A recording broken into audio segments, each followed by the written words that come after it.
Anyway, yeah, it's gonna be chill stream. It's gonna be chill stream. It's gonna be just Derek hanging out. I'm gonna try to read more chat than I've ever read before.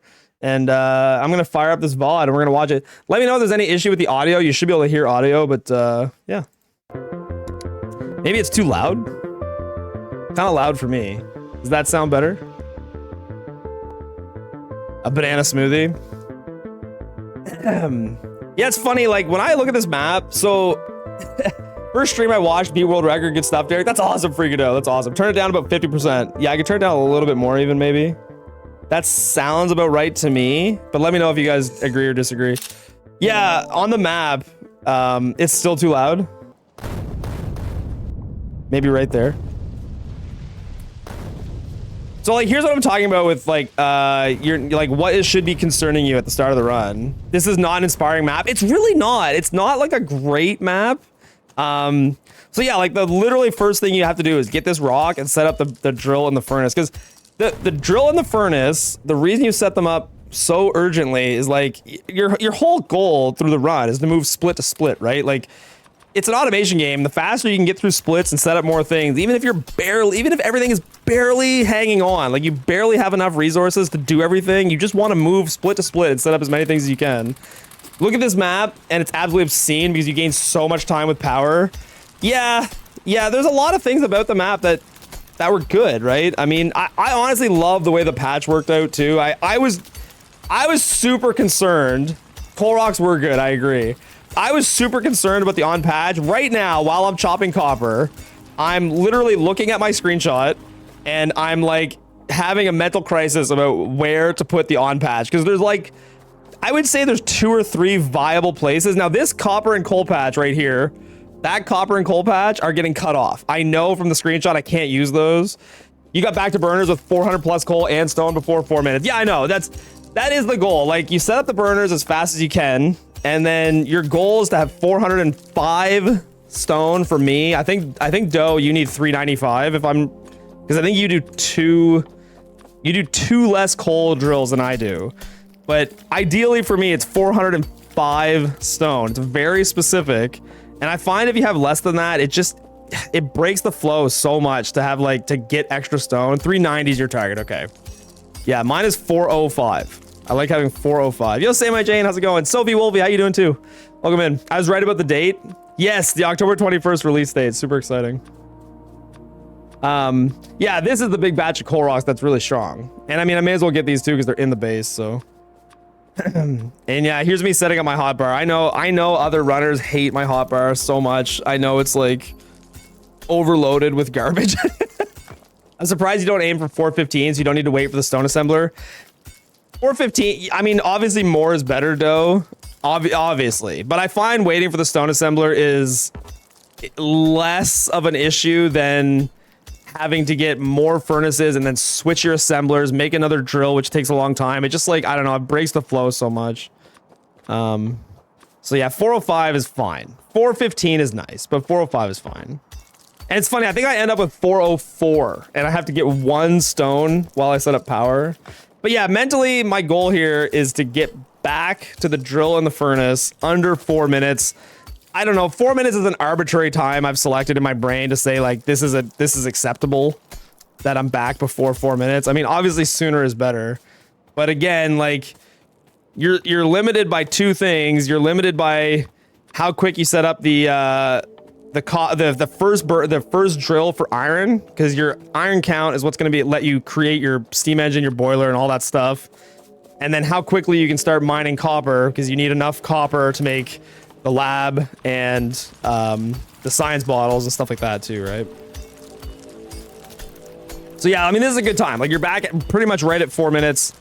My coal count's insanely high, which having more coal just makes that early part of the run so much easier. So much easier.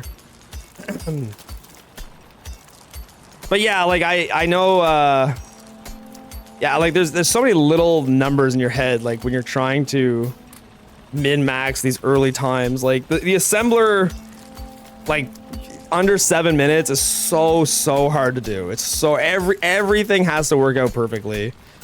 Everything. Yeah, and when you look at the map, like, it's okay, but I think I did a good job of using the resources like really effectively. Like really effectively. I know I have a reputation for like wasting ore patches and using them inefficiently, but I think I used the iron like relatively efficiently on this run. I went through the VOD to study what you're doing. The recipe changing in your assemblers are complex to say the least. I've tried to use assembler blueprints in the burner phase a couple times. It never works out for me. Yeah, my recipe changing, I'm gonna review that. I'm gonna review that and what goes through my head when I'm changing recipes in the assemblers. It's complex. I've created like a very complicated interwoven recipe mixing for sure. I love this power location. You got coal like literally feeding directly into it. It doesn't block anything. It leads towards the patch, which is nice, and then your wires go directly to the patch. I love this power location. It's great, and the trees are pretty good. The only thing I didn't like about these trees, because these are good trees for the first time you need trees, but the second time you need trees, they're kind of out of the way. But overall, it's strong. Yeah, it's really good. I think the oil on this map was terrible. There, I should get used to fast forwarding, because I don't think we need to watch like tons and tons of trees. How do you... playback speed 2. Look at him go. There, now he's cutting trees. We're watching you. I was like, how the fuck are you actually reading today? Yeah, I know. I'm just watching the world record. Honestly, this is called Derek phones it in content. This is Derek phoning it in. I'm just kind of like, I'm just sitting on my throne of world record, enjoying it for a day, just kind of relaxing with chat, chilling with chat, watching the video, having a good old time, you know, just having a good old time today. Oh man. Do you think it's possible to get 105 bots? I do. I've had 106 bots. I totally think 105 bots is possible. Yeah. Just pause the video when you want to talk about what's on screen. That's true. I could just do that. So yeah, like right here, I'm gonna get 1 stone. I get 1 stone, so now I'm at 405. 405. That 1 stone, people think like, what is he doing getting that 1 stone? It's actually critical. So let's talk about this patch placement. Like there's so many options here for patch, and I think that the Doe and I often disagree about exactly how to place patches sometimes, and me and Auntie and Doe and Nevers, we all have a different idea of where is optimal to place patch. You don't make enough power poles. You're right. I didn't make quite enough power poles. I was close. But I'm going to talk about the placement of the patch here for a second. I think that for me, this is my preferred patch. Let's call it like layout. I'm not necessarily saying that the location relative to the base is perfect, but I absolutely love when the iron sits in this little corner like it is. I love this. I love this so much. I'm just going to wait till it zooms out and then get like a shot of it. Doing what the Doe asked him to do every time, review the runs for improvements. Exactly, yeah, I'm reviewing the runs. Excuse me, is this world record holder Team McIntyre? I'd hate to watch some poser. This is world record runner Team McIntyre, that's right. Hey chat, watch me watch myself, that's right. So yeah, what I love about this patch, and I'll talk about what I'm doing with assemblers a little bit here too. So the patch, I love this shape of patch, because I find like right in this corner where I'm pointing to, there's this little dead space, because like your copper is right here and your iron is right here, and there's like a little corner over there where there's kind of nothing happening, and I love it when you can just sneak the iron into there, and then you've got copper like literally right next to you, and in this case coal literally right next to you on the other side. Like I find this is so optimized. I absolutely love this patch shape. Like it has everything right next to each other. The only thing that's a little far is stone, but we kind of make it work. Hey, it's 4:15:07 by you. That's right. How you doing, Game to Relax? Anyway, I love this patch shape like so much. It's exactly what I want out of all my runs. Is like a shape just like this. Anyway, I always open with the same amount of drills. I always do exactly this, which is 7 drills, 7 furnaces, and then I switch over to 3 assemblers. I do the same way every single time. I have found this to work the best. This is like a debatable point because I think the dough, if I'm not mistaken, I think you'll often do more. And look at this little stone patch. This is such a dirty little stone patch for furnaces. I love how that worked out. That's so perfect. And then brick goes over there, whatever. Brick is like a 2-visit thing. It doesn't really have to be as close. So like, I think this worked out great. Anyway, so yeah, I always go 7 drills, 7 furnaces, then to 3 assemblers. I set up 2 of the assemblers doing stone furnaces just to let them catch up because you can't make any drills without stone furnaces. And then as fast as I possibly can, I start making drills. And there's a really tight balancing act here because I go to 3 assemblers kind of fast, my count of iron plates is usually pretty tight. And so I need to stay relatively on top of how many, because right now I saw there was low iron plates in that bottom assembler. And so I immediately fed iron plates to it. And the gears will eat iron plates a lot faster than the drills. And so more than anything, you want to make sure that none of these assemblers ever stop working, ever. And so I'm trying to very, very quickly pick up iron and make sure all 3 assemblers have enough of everything to keep running full time. The stone furnace assembly you have to stay on top of really fast too because it crafts extremely quickly. And so yeah, it's just a dance of like fill, scoop, fill, scoop. I think this is the weird part of the run for the dough is what I do with the assemblers after this. Because, okay, stone furnaces are done, so I'm going to copy the drills twice and then have one of them making gears. I kind of made a mistake there where I accidentally overwrote the gears. But what will happen is I've switched 2 of the assemblers to make drills, but the amount of gears that I've made up until this point is not enough in order to feed these 2 assemblers all the way until the end of burner phase. For runners wanting to save time in this phase, pay attention to where Derek positions the engineer during this phase. Yes. When you're building stuff, don't be on top of everything. Yeah, player positioning is key. I don't even really think about that anymore. It's just second nature. But yeah, so right here, I'm going to switch one of my assemblers to gears. The reason that I do that is that there's not enough gears anymore to run 2 assemblers making drills full time.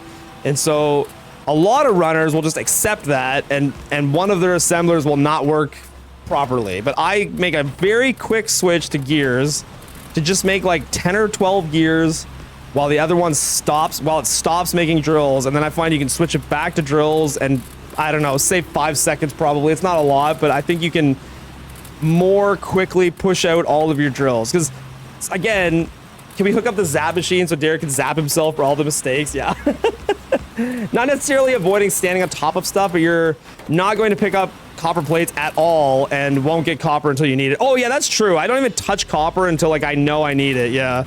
So right here, I'm counting how many drills I need and I'm switching to copper wire because there's 2 key things to get out of this phase. You need to get all of your drills made. So early on, my primary focus was just pushing out drills as hard as I possibly could. The burner drills specifically. To get all of Burner City up and running. Burner City is now fully running, so the next thing I need is 15 green chips. And so I think if anything, I could have switched to copper wire on one of these assemblers like 5 seconds quicker, but basically 15 chips, then you make 2 assemblers, and then 3 drills as fast as you can, and then immediately start making pipe. I can never get this count right. My brain doesn't math fast enough. Yeah, it's hard. Like, there's so much fast math here. And I mean, honestly, my math is just doing really, really rough counting. Like, I'm not good at specific math, just rough math. But I find that, so first of all, you want to get 3 electric drills as fast as possible because you need to set up this. Setting this up is something that's costing you time. So as soon as this is set up, I know I need 2 more furnaces to get 2 boilers to set up power.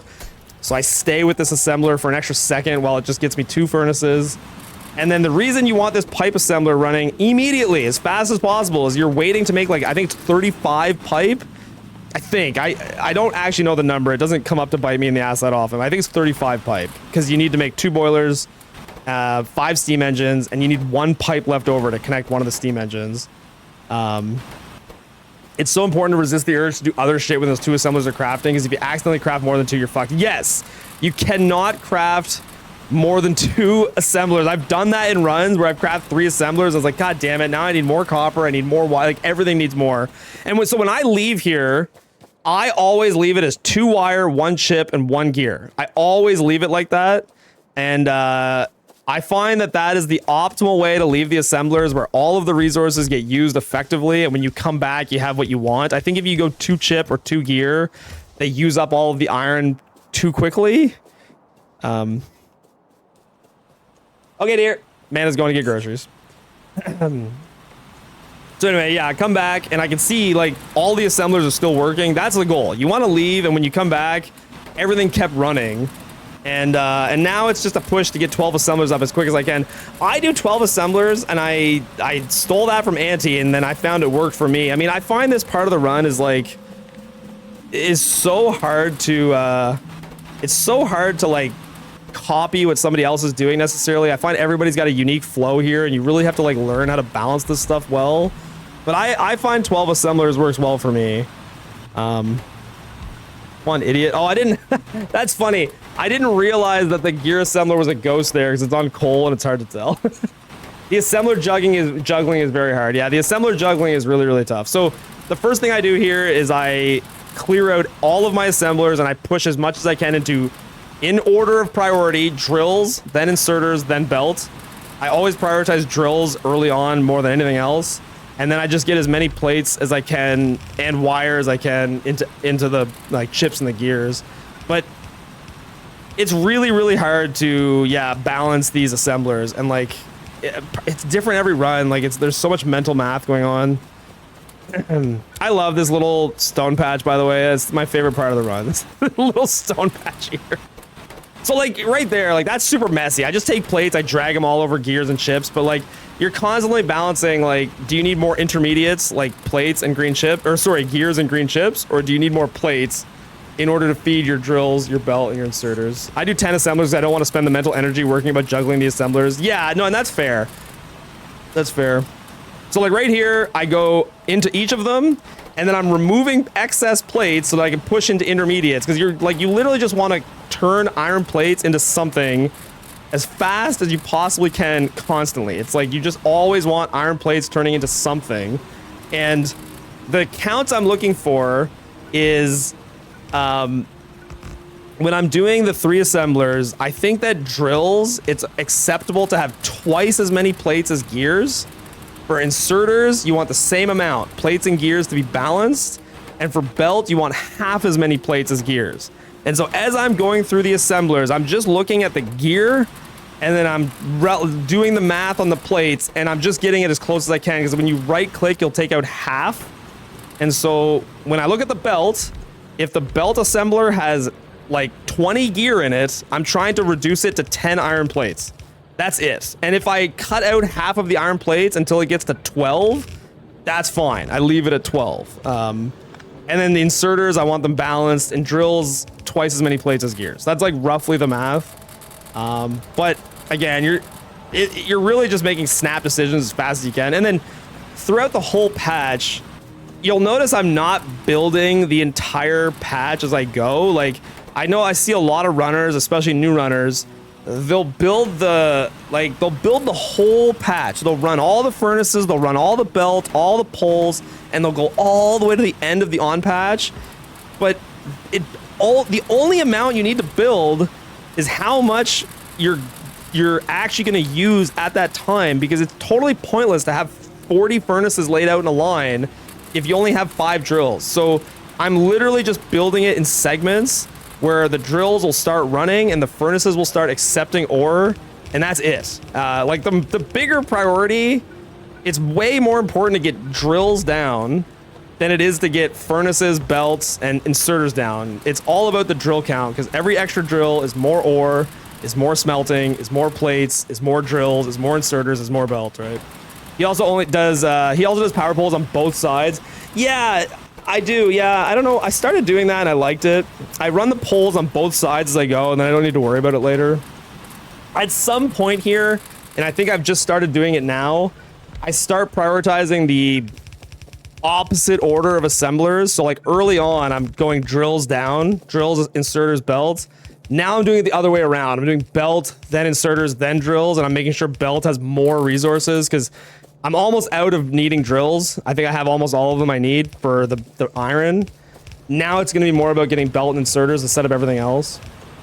One thing to notice here is how often his burner drills and corresponding furnaces blink with fuel. It's exceptionally rare for his drills and furnaces to blink out. Yeah, that's another thing. It's like, yeah, you never want stuff to be out of coal. And Auntie and I have increased the amount of coal drills that we use, like, very consistently. As our times have gotten lower, we keep adding more coal drills because, yeah, like the demand for coal to keep everything up just keeps going higher. Goes back to the 400 plus coal. Yeah, and that's true. Like, I got 400 coal at the start of the run, and it's amazing how long the effects of that coal live on through the run, because it just makes your life so much easier to keep everything on. Congrats on the new world record. Thank you so much, Gopher. Honestly, like, I mean, no run is perfect. Like, this run is not perfect and it can be improved on, but yeah, it's a lot. It was a lot of weeks of very deliberate effort. So here's a holy improvement world record yesterday. Congrats. It was on Wednesday, Caffeine. It was on Wednesday. Yeah, thank you so much. So there's a lot here about the on patch too. Like, I think a lot of runners would have already picked up the assemblers and started shifting things into the on patch. And so, okay, if let's say you pick up the assemblers and you're ready to move, but you don't have all the belt and inserters you need, and you need to do some like hacked up kind of like feeding the assemblers there, I find that's a waste of time. Like, I only pick up the assemblers when I know I have all the inserters and all the belts and everything that I could possibly need to shift. And so the count that I'm looking for here is roughly 100 belts and 50 inserters. Now, I need less belt right now because I've already run a bunch of it.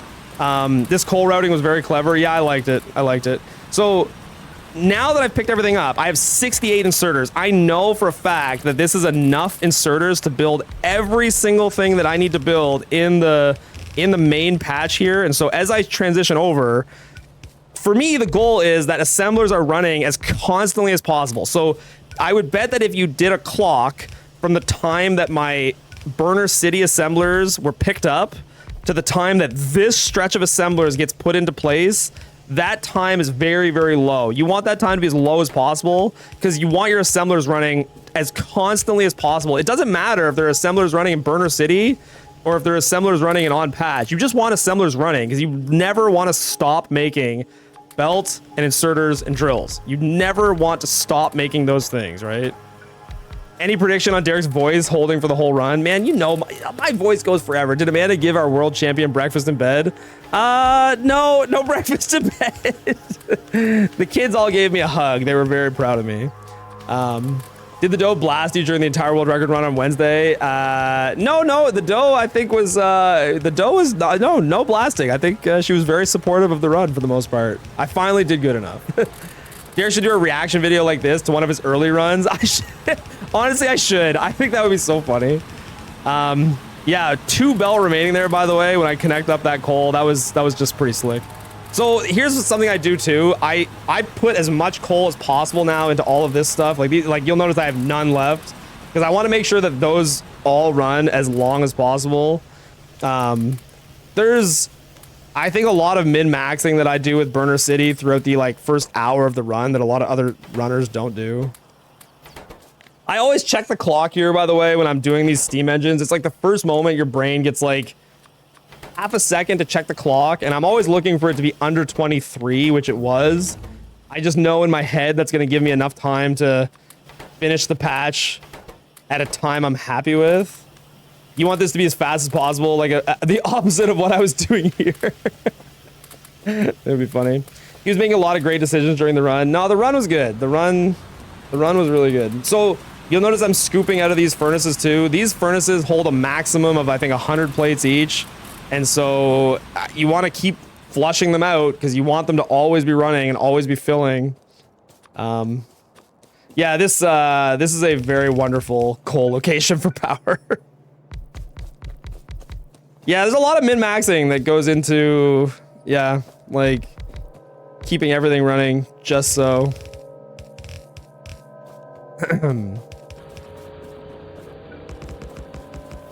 Oops, muted my mic. Does this finish red? I think it finishes a little bit red. Honestly, these patch times are really good, though. I mean, Doe, you don't split here at power, right? It's always funny how runners split differently. You want to flush the furnaces out. You don't want to go way out of your way to do it, which will come up later. Yeah, oh yeah, I put this blueprint down wrong. I just noticed the right side was mixed. Also, notice those two little iron pieces underneath the stone on the left. Very trolly. I split when I complete the patch. Right. How long does that power setup last before the upgrade? This power setup is totally fine until you set up labs. Once you set up labs, the power actually starts to yellow. I think Anti has modified his power right here to have a little bit more power and hold a little better after labs. Are we watching the world record run now? Yes, this is the world record run. That is correct. Yeah. So again, flushing out the furnaces, picking up literally everything I can here. There's counts I'm trying to prep here now because I'm gonna go up to the main base and start building it.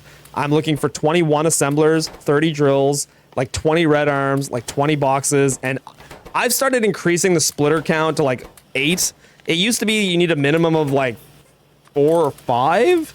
I like getting 8 because then it lets me build iron on the way in and copper on the way out, which I just find flows nicer and I don't have to worry about it anymore.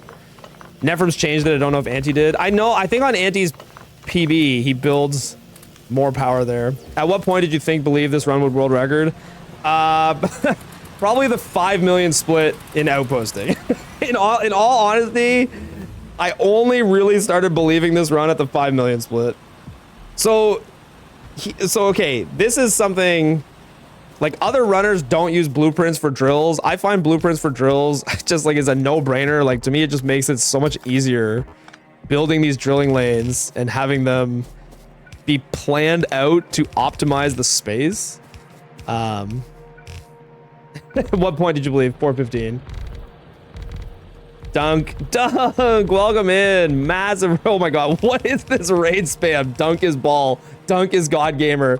Welcome in, guys. Thank you so much for the massive raid. We are watching, this is welcome into low effort content. This is called low effort content. We are watching my world record run and reacting to it. Welcome in, guys. Bald is Dunk, the weebs invade. God damn, you don't always use mining lane blueprints, but you, yeah, I find mining lane blueprints are just better. I just find they're better for planning out the patches. Welcome in, guys. Thank you so much for the massive raid, Dunk. I hope your stream was great, dude. Appreciate it. Congrats on the world record. Thank you so much. Thank you so much. Yeah, this is low effort content day. I'm literally just watching my world record and reacting to it. Good times. Good times.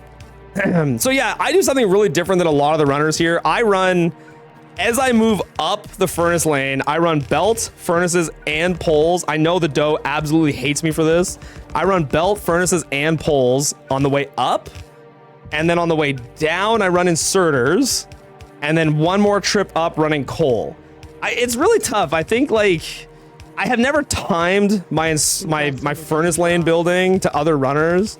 Congrats on the world record. Thank you so much for the world record. Congrats, Phobo. Thank you much, man. Thank you guys so much for the subs. Appreciate it. Man, I can actually like talk to viewers today. It's great. Dunk, thank you for the massive raid, dude. I really appreciate that. Look at this sweaty bastard. Thank you very much. And sub from Phobo. Thank you so much. Just to pay it forward. Majima, gift sub. Thank you very much, dude. I really appreciate that, guys. What is the new time? The new world record time is a 4:15:07. Very strong time. Koobie boy, welcome in, dude.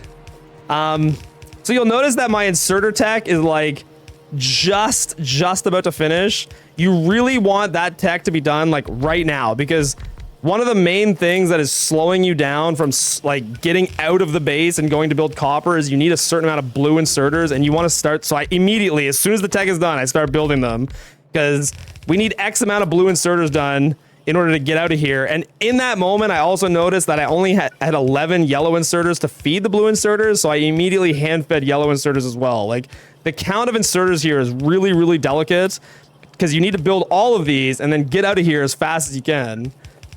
Beat the old one by how much? It was like 2 minutes. Yeah, like right around 2 minutes that I beat it by. So I personally, I've changed a lot over time what I build and what I don't build on the first trip through here, but this is what I've settled in on, which I think is optimal, is the right side, including boxes, and then just assemblers on the left side. The only reason I build the boilers is because it's conveniently right there and I can dump a stack of furnaces into it. The goal with dumping the furnaces is I just want as much inventory space cleared as possible, because the next trip back is probably the most inventory demanding trip of the run. Dropping furnaces into the boiler chest drives me insane. So it frees up a single inventory slot, which is going to net me 100 plates. Like, by freeing up a single inventory slot, I will basically be able to bring 100 more plates back to the base when I come back up. So I really just want to clear my inventory as much as I possibly can. I think building copper in 2 passes instead of 4 costs you quite a lot of assembler time. Building copper in 2 passes instead of 4. I don't know what you mean. It's possible. This map is so good for, like, this right here, for example, like having this relatively close copper. Like the on patch location is not great because it's like pushed way down to the right. I get that, but at least the on patch like very efficiently uses the resources. So, like, if I just wanted to zoom out again, zoom out, you idiot. So if we look at the on patch as I'm running around, like, try to identify a section of the on patch that's like wasting resources. Like, you'll notice this whole section with assemblers over here, there's no ore there. Like, I find this on patch is so nice because it does not consume resources unnecessarily. All of the space with ore on it has drills on it. It's very efficiently using the ore patch. Furnace is down. So you furnace is down, belt up, feed, inserters is down, feed coal plus power up, gets you like 20 seconds of green chips. Yeah, like, so I think that, are you implying that I should like push down faster so that I can set up the copper ore faster and get the copper ore there better? Your self-control of not printing power early was something to behold. Oh my god, in the outpost thing, I know. If you had iron burners on the far side of on patch, it would have been significantly worse. It's so huge to have coal, copper, and stone on the base side. Yes, I agree. So what the dough is pointing out is really critical. Like, every single time you're doing this routing, you're trying to come from the base down to Burner City, pick up all your plates, and go back. And what she's saying is that because iron is on the close side, it's really easy for me to do this Burner City trip and pick up everything and route back, and like, it just makes the routing all so much cleaner. Yeah, I'm trying to understand what you guys are saying with the green chip time. Like, I probably would get green chips a little quicker if I belted the copper faster. So instead of building as much as I do on the way out of the base, I got to the drills a little quicker, got the copper moving. That would help the belt delay a bit. Any wagers on how long the new world record will last? It's a good question. Someone was saying Auntie might be doing runs again earlier in chat. No delay building part of the lane to feed copper into wires.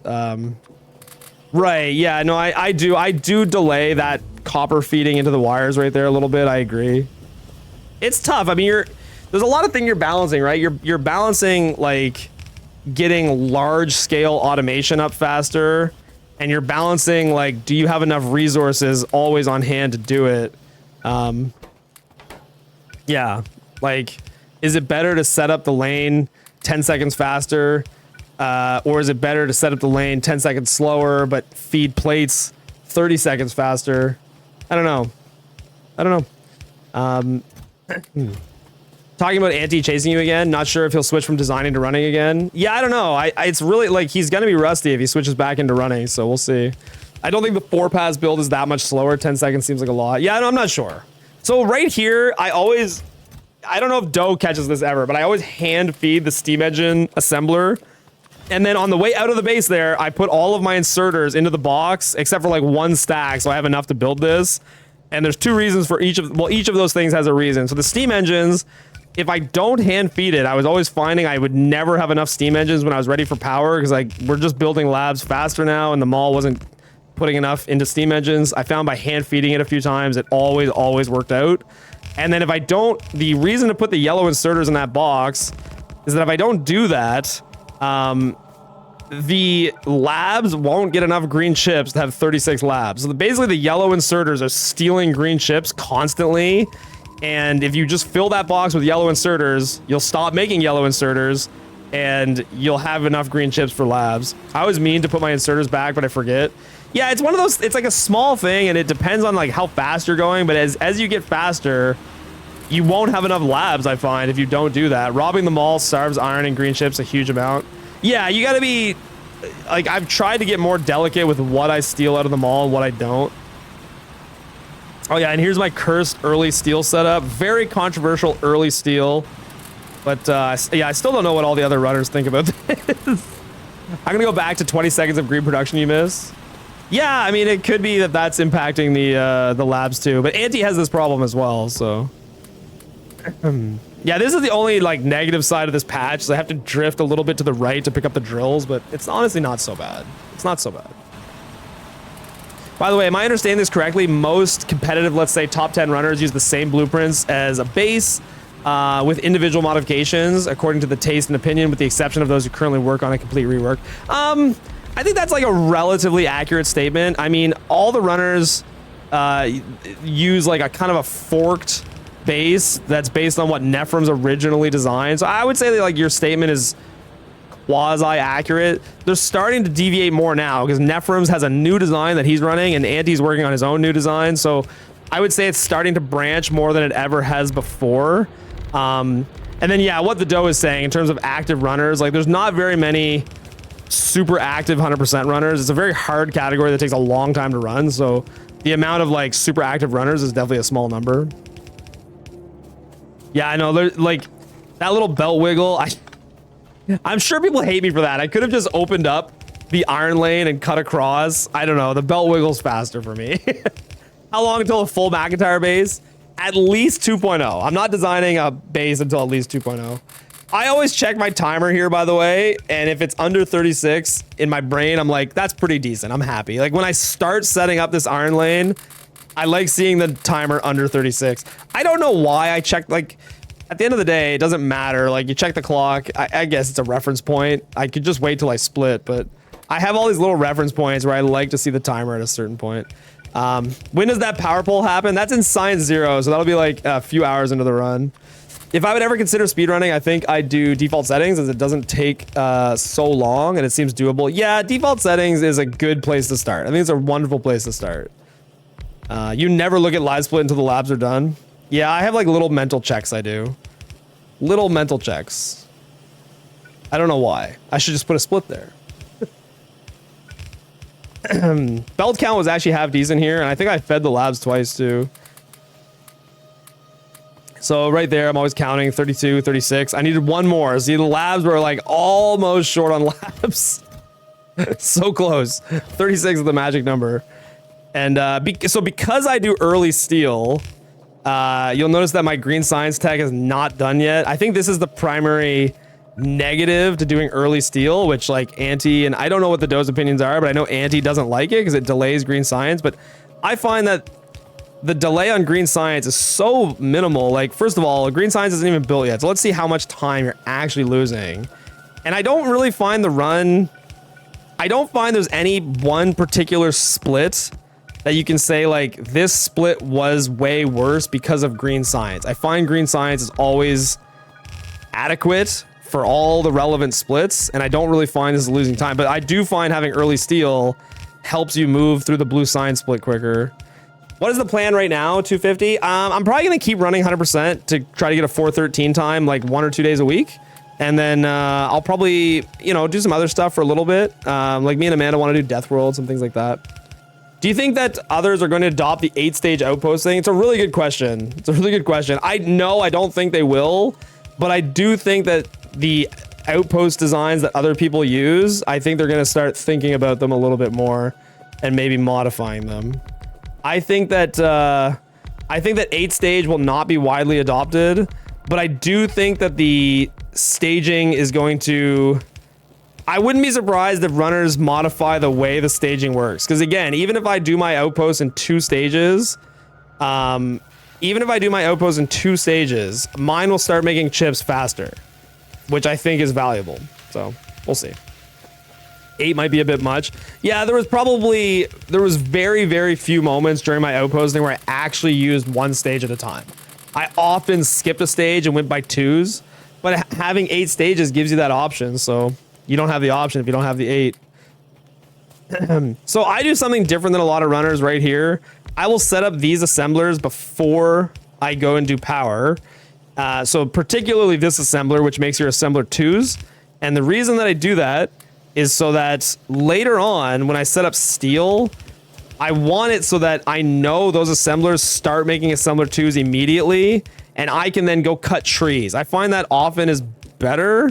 And I know on this map, that's what I'm going to do, is I will set up steel, and then I will go cut trees.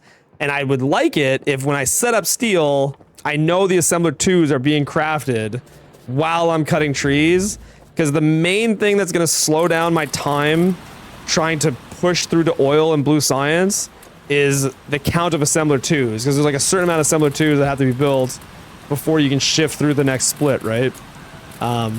So like setting up steel as quick as possible and pushing out as many assembler 2s as quick as possible is like absolutely critical. I set these up and it's so good. Yeah, you also like this change, though. And I mean, look, there's some runs where you get trees earlier and it's like less of an impact, because if you already have trees, you can bring the steel belt up and build it. It's not the end of the world. But yeah, no, I find this better. Did you say you liked this power setup, though? Is that what you said I saved time on, was this power? The power is good, and the iron for steel is really good too. What change? I've set those up for years. Oh, I didn't know that. I know Anti doesn't. I know Anti does not set those up early, but yeah, no, setting those up early is so much better. It's so much better setting those up early. A bit, he's also designed the stages so that the outpost will start producing right away. Yeah, sorry I didn't answer that. So getting a third of the green chips running first is probably worth. Yeah, so in my outposting, which we'll see later, for the same amount of entities, mine will start making a third of the green chips, as the other runners have their stage 2 set up, which makes no green chips. So yeah, I don't know. I find that far superior, like unarguably superior. So yeah, this power placement is pretty nice. I mean, it's vertical, which I find easier to build, and there's nothing in the way. I prefer the live commentary better. Up, up, up, you, down, down, down, tick, tick, tick. Yeah, if we loaded up the VOD, that's probably all you would hear right now. Tick, tick, tick, tick, down, down. Yeah, okay, do this, okay, good. Oh, man. Yeah, that labs time is a absolute banger, by the way. I think the reason that labs time is so strong is just because there's good coal and good iron leading into the base. I think there's a lot of maps where coal on this map is really good, because you have some coal right next to the lake, which is really, really convenient for power.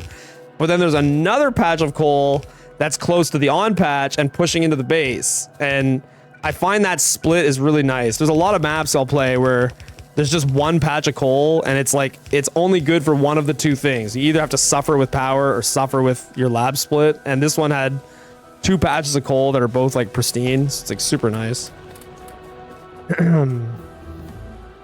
Yeah, the lab split is really strong. It's really strong. I think I've had maybe a better lab split than that before. Like I've probably had a low 38, but that's really good.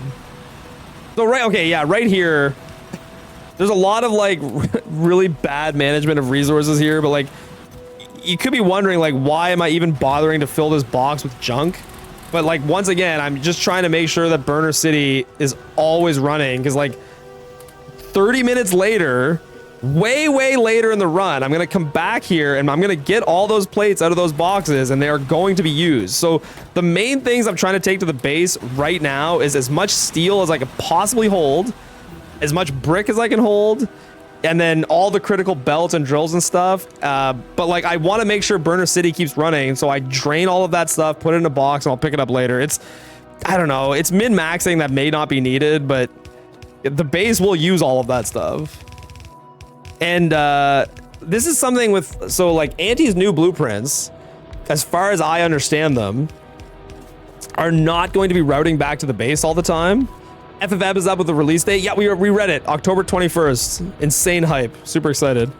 Anti's new blueprints are not going to be routing back to the base as much, so they're going to be like forfeiting all of those plates. I'm curious how that's going to work. Congrats with the record. Thank you so much, Misha Protein. I really appreciate that. Yeah, this is also, I mean, obviously this is like 10 out of 10 steel access. Now, I think most other runners, like specifically Anti and Nephrons, they never would have used mining blueprints there. They would have just set up mining and compressed it 3-2. I like the blueprints. I find they're faster to build. I mean, it probably doesn't use the patch perfectly, but like, if we're being honest with ourselves, is that patch I get 3 lanes out of that patch. Maybe Nephrons would get 4. I'm not sure. Maybe. And so like, there's this argument to be made of like, well, it's better to use the patch more efficiently. Like, you should hand build this. And even though it's slower, you're going to get 4 lanes out of it. But my method is faster. And I would rather, like in pushing for world record, I'd rather do the faster method and wait for the map to come out that's perfectly set up for the faster method. Because, yeah, there's some maps where, like, my blueprinting the drills in is not the best. But I think I'd rather, if pushing for world record, just wait until you get a map where it is the best, because it's faster. Just hand build it faster, easy. There's certain things that putting a blueprint in, like putting the blueprint in lets you Q click everything. It lets you get nice snapping on your power poles. It lets you, I don't know. I just find it lets you build it faster. And like generally setting up the blueprint, it takes 2 seconds. I don't find it costs any time. I think it only saves time, and it lets you visualize the patches a lot better. That's what I really like about setting up the blueprint, is I find that you can visualize the patch and have a plan. It works when you can play 8 hours a day, 4 days a week, but the rest of us that only gets 1 or 2 days a week. Yeah, that's fair. That's fair. It's not faster with blueprints if you are a task. Yeah, exactly. Like, as a human player who's not robot perfect, I just find using a blueprint better every single time. It's tough. I mean, every ore shape is different, but yeah, this steal time, honestly, I don't know how this steal time ended up so good. This is an insanely strong steal time. Like, lately I've been having a really hard time gaining time here, and we gained a ton of time on what was already a good time. And this split is kind of stupid, because sometimes I have to split it after trees, sometimes I split it before trees, so this split kind of means nothing. But for me, like I said it earlier, that the primary thing that's going to stop us from going to you delay steel furnaces so much. How do I delay steel furnaces? I get here as quick as I can. Oh, you mean this assembler? Yeah, that's fine. I delay them a little bit, but like, again, it's a hard calculation. Like, what's more important, getting this set up and making steel furnaces, or getting steel producing? But you're right. I could have set up the assembler and hand fed it. Wouldn't be the end of the world. I could have done that. You're not wrong. You're right. You're right. I should have set up the steel furnace assembler faster. It would not have been hard to do. It wouldn't cost much time. Anyway, all of that being said, like, the number one most important thing to getting to oil is setting up steel, because you need pump jacks, you need blue assemblers, assembler 2s, all of which relies on steel. So getting steel running immediately is really important. So I like getting steel running first and then doing what I'm doing now, which is chopping trees. Specifically, swap order of steel furnaces and stone break smelting lane. Right, yeah. No, you're right. I could have done that too. The stone break smelting lane is not important. I agree. Do you think it's possible to do a time in less than 4 hours? Probably. Like, it's hard to know, honestly. Like, I mean, we're pushing the existing blueprints super hard. So, like, the only way I think that's going to happen is new blueprints that make things more efficient. So maybe Nephrom's blueprints will do that. Maybe Anti's blueprints will do that. I think the blueprints that I'm running, maybe a 410 is possible. Maybe. It's hard to know. You should place and feed the assembler the first time you pass by. I agree, Waddy. I totally agree, 100%. No disagreement at all. So this run, I did something really different because the trees were right next to the patch. I normally do not do this. I decided to route in getting stone right now. So because I'm already out here and I need stone anyway, I go get stone. This is good and bad. It's good because this will be done. And so when we go to oil, I don't have to do stone. And that's nice. And it also allowed me one more trip to the on patch, which gives me more inserters, more belt. It gives me more plates because I passed by the burner city again. And all of that stuff is really good because feeding all of that stuff into the base is going to help our green science with inserters. It's going to help all the stuff in the mall because of the plates. I kind of like this. The only downside is it's like I could be upgrading assembler 2s right now. I low-key think this stone was one of the great decisions in the run. I agree. I think that given the run that we had, this was a good idea. and oil was nowhere close. So I think we made a good call here. The only thing, and it also let me, weirdly, it let me feed more brick and steel here too, which was kind of helpful. And now we have like an insane amount of steel furnaces.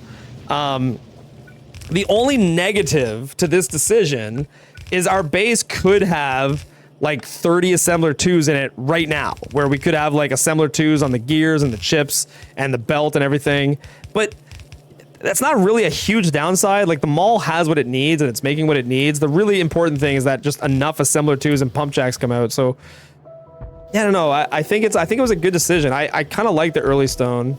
Yeah, I don't think it matters either, though. Like you're saying it don't matter. I don't think it really matters that much. I think the early stone was nice. I think it allowed things that were good. Hello, Derek. Congrats on your success. Thank you so much, Bucolic. I really appreciate that. Really appreciate that. Because yeah, I mean, it's like you're still doing all the same routing here. I don't know. I think early stone I might try to keep doing on maps where it's possible because I liked the effects of it, honestly, quite a bit. Okay, so there's an insane amount of management of the assemblers here. You'll notice I put a lot of my iron plates into the assembler 1s because more often than not, I find on a lot of runs, if I don't really delicately manage these things, I don't get enough assembler 2s to build all of blue science and then everything else in the base. Is Derek basking in the glory of my former self? Yeah, this is low effort content day where we just chill and watch the world record. You lose some buffering time from the right side of green chips, but it's probably worth the trade-off. I agree. I think it is. The mall's iron plate limited anyway, so no advantage to upgrading assemblers. Yeah, Ivy, you're totally right. Like that's the mall's limited anyway, so like I don't think you're losing much. You're only gaining other things. Yeah, overall, I think it's good. Totally here for it. Awesome. Appreciate you. Yeah, sometimes I forget those gear inserters, but I did not. I still have a whole inventory of copper plates, which is just stupid. I don't know why I have those. I should be dumping those. I don't know how often, like, I mean, Doe is here. I don't know how often you do inventory checks of like what you're holding, but like I'm very frequently doing inventory checks. I tried to build the car there and I realized I forgot to pick some stuff up, so I figured I'll do it later. But yeah, like I very, very commonly do inventory checks and try to dump stuff like random ore and stuff. Wait, is it you or Amanda who wrote the one more follower until? It was probably me. Let's be honest. It's probably me. Oh man. I've often debated like early stone and then not running these belts too, because like I could technically go to oil now. I just have to go get power poles, which should be there. And then I could run these belts later. I don't know. I mean, the belts have to be run anyway, so probably, again, it's probably one of those min-max, very small decision things. You'll notice every single time I go to the assembler 2s, I'm feeding assembler 1s into it. I'm like constantly force feeding the assembler 2s. I only clean my inventory when it's an immediate problem. In every other situation, it's a time loss. Yeah, fair enough. Fair enough. There's a lot of moments in the first hour of the run where like you want a clean inventory. Again, forgetting to get stuff for the car. I don't know. I think I lose a little bit of time here. I think to like slightly suboptimal routing throughout the base, but it's not terrible. It's not terrible. And I mean, I think part of that is just like the trees and the stone like weren't perfectly located. And so we had to do some suboptimal routing to get trees and stone. But I think we did the best we could have with the conditions that we got. Maybe, probably. Yeah, I counted that pretty good. 2 steel furnaces left. So yeah, I mean, see, this is the nice thing. Is like stone is done, so I can just get in the car and go straight to power or straight to oil. I also think you have a time loss when you make pumps. You could make those at the oil patch. Yeah, you're right. It's a very small time loss, but I agree. You can just make the pumps at the patch. They make really quick. Bang. I'm pretty sure. So this is an extremely tight oil setup. We're gonna see later in the run. This oil setup that I do right there, I missed the poll. You guys caught that in chat? I missed that poll. I didn't even notice. Chat's gonna bring it up, and I'm gonna check the map and see that it's missed. That's funny. It's amazing how much easier it is to catch this stuff watching. So yeah, when we see later in the run, this oil setup is gonna be like pushed right up against the power plant. It's really, really close. It's like really, really close. I didn't realize it was gonna be as close as it was. I just kind of looked at the map. I was like, yeah, it's fine. I figured it was okay. It's closer than I wanted it to be. Yes, we caught it. We see all. Yes, Chad is the all-seeing. Oh man. Yeah, and my pipe count here, I notice often my pipe count here keeps getting lower and lower. I think it's just because of the way I route and how fast I'm going. I don't know, but my pipe count is just enough. Yeah, and here's me not having power for anything. I think chat told me where the break was. You setting up oil here drives me insane. Yeah, I wouldn't say I'm very good at it. I don't... Yeah, only caught part of this run, it seems. I remember this. Oh, yeah, no worries. Yeah, there's me seeing where the break in the line is. It amazes me that you and the runner gang can still casually identify optimization opportunities after all these runs. I mean, it's a tough... Balinor, it's a tough thing, because, like, it's really easy in hindsight to say, like, oh, you could have done this, or you could have done that. And I mean, I think that no matter how optimized 100% ever becomes, we're probably going to be able to identify a moment where something was not great. It's really hard to get away from that, because again, like, you're making so many like on the fly decisions just based on what the map gives you that, like, it's hard to always get those things perfect, right? Sorry for not understanding the run parameters, but is this a no bugs category? Yeah, no, you don't have to apologize at all. So there are bugs in the map, because to get all the achievements, you have to have biters on, because some of the achievements rely on the biters. That being said, the biters are really far away and they're relatively peaceful. Like, your pollution only spreads within the same chunk that it's in, and so the biters, for the most part, will just leave you alone. Yeah, man, watching me do this is painful. Just get out of the damn car. There aren't many bugs in Factorio, to be honest. When runners use a bug, it's fixed later and then made to disqualify. You mean biters? Whoops. Yeah. Yeah. This annoying spaceship. 1, 2. I'm always counting here. 1, 2, 3. And then 1, 2, 3, 4. Can't help it. Thank you guys. No worries. No worries. I always do a check here. It's so hard because it's so weird. Like, that 56, 55 blue science time. I don't know if I'll ever see that again. That was such a ridiculous blue science time. But I mean, yeah, like, anything sub 1 hour is really strong. So 7 is way too large a number to count. It's too high. Yeah. 4 3. The reason I do 4 and 3 is because later on you set up the pipes 3 and then 4. And so in my head, I'm always like 1, 2, 3, like that's the first set, and then 1, 2, 3, 4, that's the second set. I don't know. You're right, I could just count to 7. But yeah, for me, I don't know. 1, 2, 3, 1, 2, 3, 4. So again, hand feeding assembler 2s. Like, every single time I touch the assembler 2 box, I'm pushing stuff into it. And I think, yeah, 135, that's a really nice number. That's a nice big fat number of assembler 2s that I like to see. Am I finally gonna dump the copper plates? Yes, finally. God, that was bothering me. I don't know why. You running power poles here through red circuits and blue signs drives me insane too. Like, why? Just go get the stuff out of the chest? I don't know. I do it every time. I don't know. In my head, it's like I have to route through the base here. I want to do something.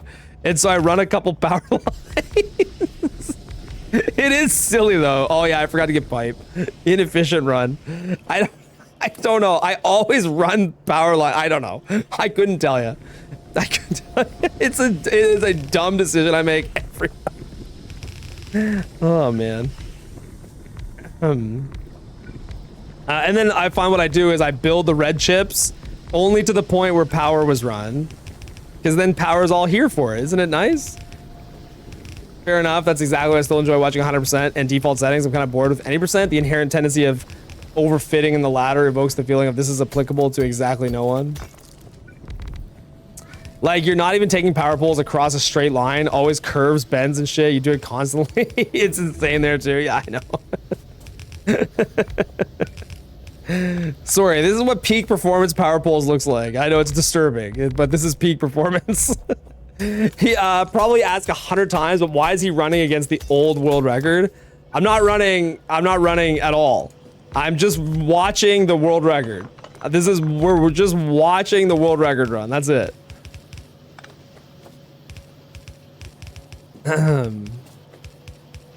It's just a watch party. This is just a chill out and have fun kind of stream. This is me doing low effort content. I've done high effort content for a few months, and I'm doing some low effort content today. I just want to chill and talk to people. I find I've been doing this for like 2 months straight, and I've barely got to talk to you guys. Enjoying it before Auntie snatches it. Yeah, exactly. Listen, I gotta soak it in, right? Probably gonna cut it up into 500 YouTube shorts. Yeah, super low effort YouTube shorts incoming. If you call your gameplay over the past few months high effort, oh, it's high effort. It's high effort stuff. So I've debated this a lot. This is something that I've debated in runs a lot, is building this section of batteries here. So I started doing it the way Auntie does it, which is building it after setting up blue science. But it's an inefficient routing because you have to route back to it. And I find maybe I've debated doing it before blue science, which is going to slightly delay blue science, but I think overall it'll make the build of the base go faster. I don't know. It's really nitpicky, but like I don't love routing back there.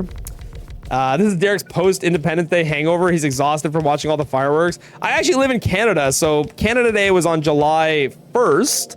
And yeah, no, Canadian. I mean, my neighbors. Oh, sorry, I didn't read the whole comment. My neighbors to the south. Oh. I didn't read the whole comment. Yes, my neighbors to the south were very noisy. Yeah. The joke went right over my head. I have seen the YouTube video. The first 45 minutes are almost perfect. Yeah, I'm really, really happy with the way the run went overall. And I think this is one of those runs with the on patch. I don't know if I don't know if the doe agrees or not, and if other runners agree, but in my opinion, I chose the perfect location for on patch, and it went perfectly. I'm so happy I have a single stack of iron plates there, by the way, because I'm a little bit of red arms short, and I just happen to have 84 iron plates on me. It's like, oh, perfect. I'll just shove these in here. That's great. Classic Derek, never reading the whole comment. I know, right? 20% of the comment gives 80% of the meaning. Yeah. I just missed that critical piece.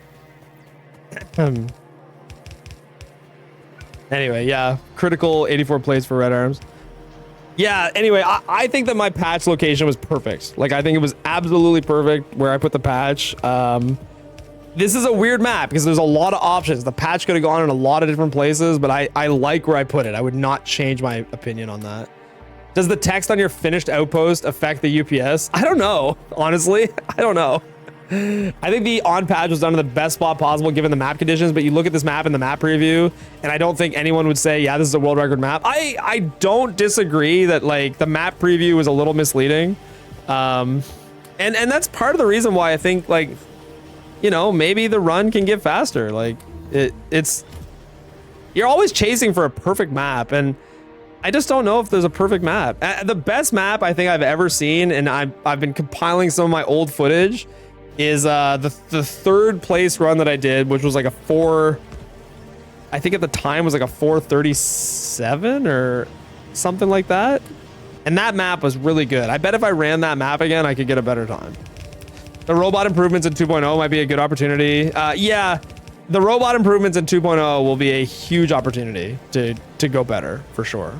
It depends on what they add for achievements though. If 2.0 adds a bunch of achievements, then everything changes again, right? I don't know if 2.0 is adding achievements or only space age. If all the achievements remain exactly the same and we can just play 2.0 and not space age, that'll help the run immensely, for sure. Like, for sure. So this is really, really convenient how I have just enough iron over here to get one lane.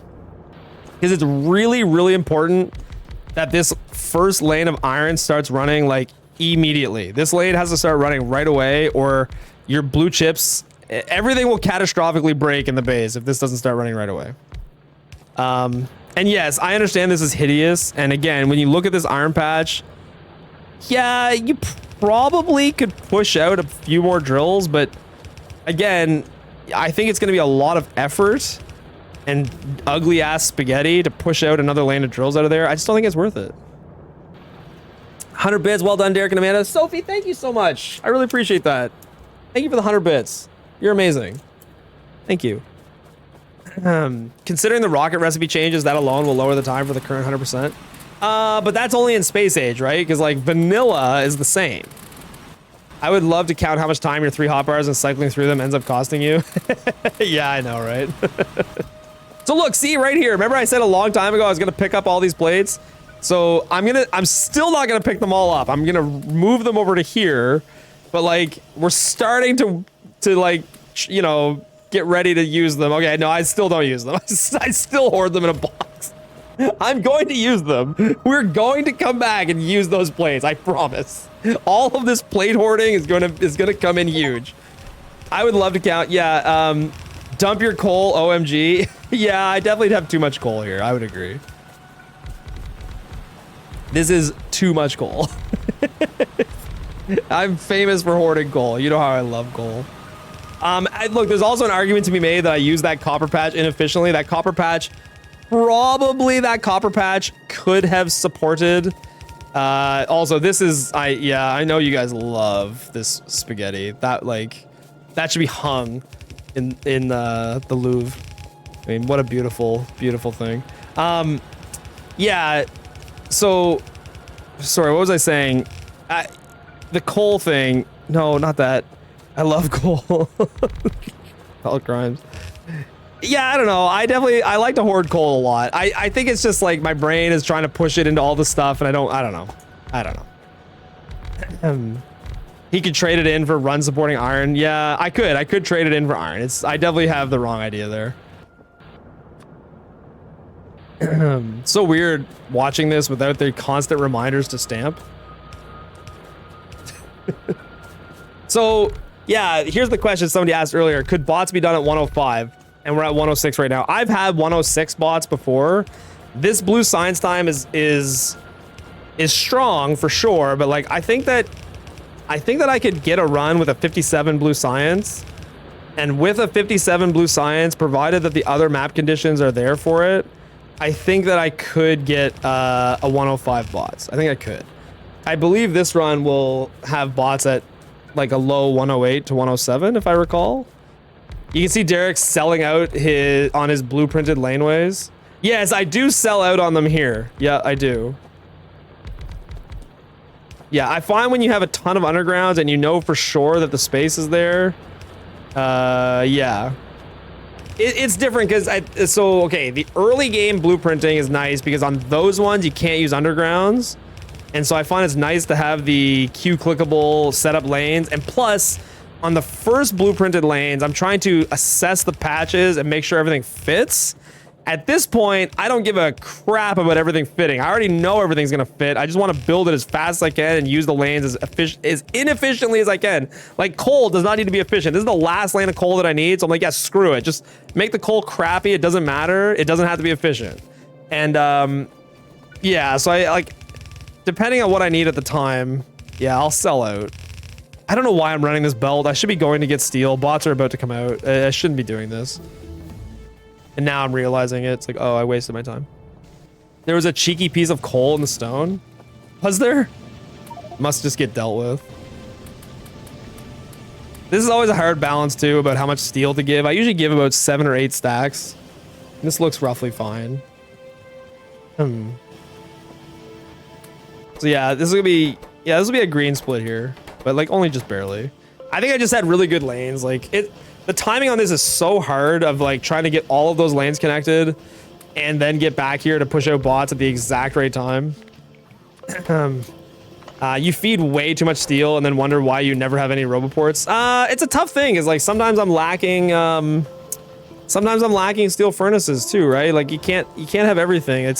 You're trying to have just the right amount of everything. Like everything is like constantly teetering on a knife's edge of like having just enough steel furnaces, just enough roboports, just enough belt, like just enough of everything to move on to the next thing.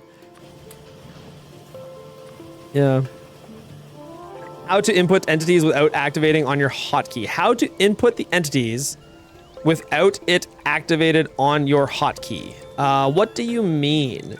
Do you mean like how am I force feeding stuff into the assembler? Like when I go feed stuff into the, like input the coal. So inputting coal or plates. Yeah, so if like I would just for plates I pick it up in my inventory and then you could okay, so you can control click on an empty slot. So like when I'm feeding the roboports, they need like red chips and steel and gears, and I just control click on an empty slot and it just force feeds as much of everything it needs as possible. But if you're talking about dropping coal onto furnaces, you just hold the coal in your hand and Z drag or control drag and it'll put all of it in. Yeah. A lot of hockey. If you right click, so here's the real trick, James. If you left click, it will put in as much as possible. If you right click, it'll put in half. And so if you're trying to like delicately balance your existing resources in a few assemblers, like I do at the early part of the game, it's a lot of control right click. Which will put half in, and then you can kind of spread them a little bit better. So in this part of the run, this has bit me so many times. In this part of the run, so it's so critical to get those first 2 iron lanes set up because those are making red belts. But then the next 2 are also really important because they make what, splitters and undergrounds. And there's so many runs where I have not got that set up quickly, and then my splitter and underground count just crashes and the whole run dies. The micro skill here is really determining your pace. Yeah, there's a lot of like, yeah, micro skill and macro skill. You're managing a lot. Like as soon as the bots come out, the run changes so much because there's now 2 things to manage. You're managing your army of robots and you're managing what your player is doing.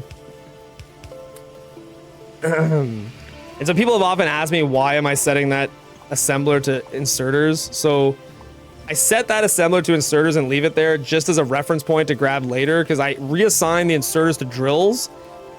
But later on, I'm going to want to reassign the drills back to inserters, and I just have it there as a grab. And why do we do that? So I find drills are really, really lacking here if you're going extremely fast, and so you just want a little bit more drill production. Robot army, woo! See, this is another reason this patch is great. This was so easy to add drills to relatively efficiently and get the count that I want. And yeah, I just love this patch. It's really good. And then I find like, so in a lot of runs that go well, the next 2 lanes of iron, just 2. It's really nice if there's like 6 more, but that's asking a lot. If there's 2 lanes of iron that are really, really close, that you can push into the base quickly, which I have right here, I find it helps the run like tremendously, because you really want those next 2 lanes running as fast as possible. And so the fact that I can get like this 1-2 is super, super helpful.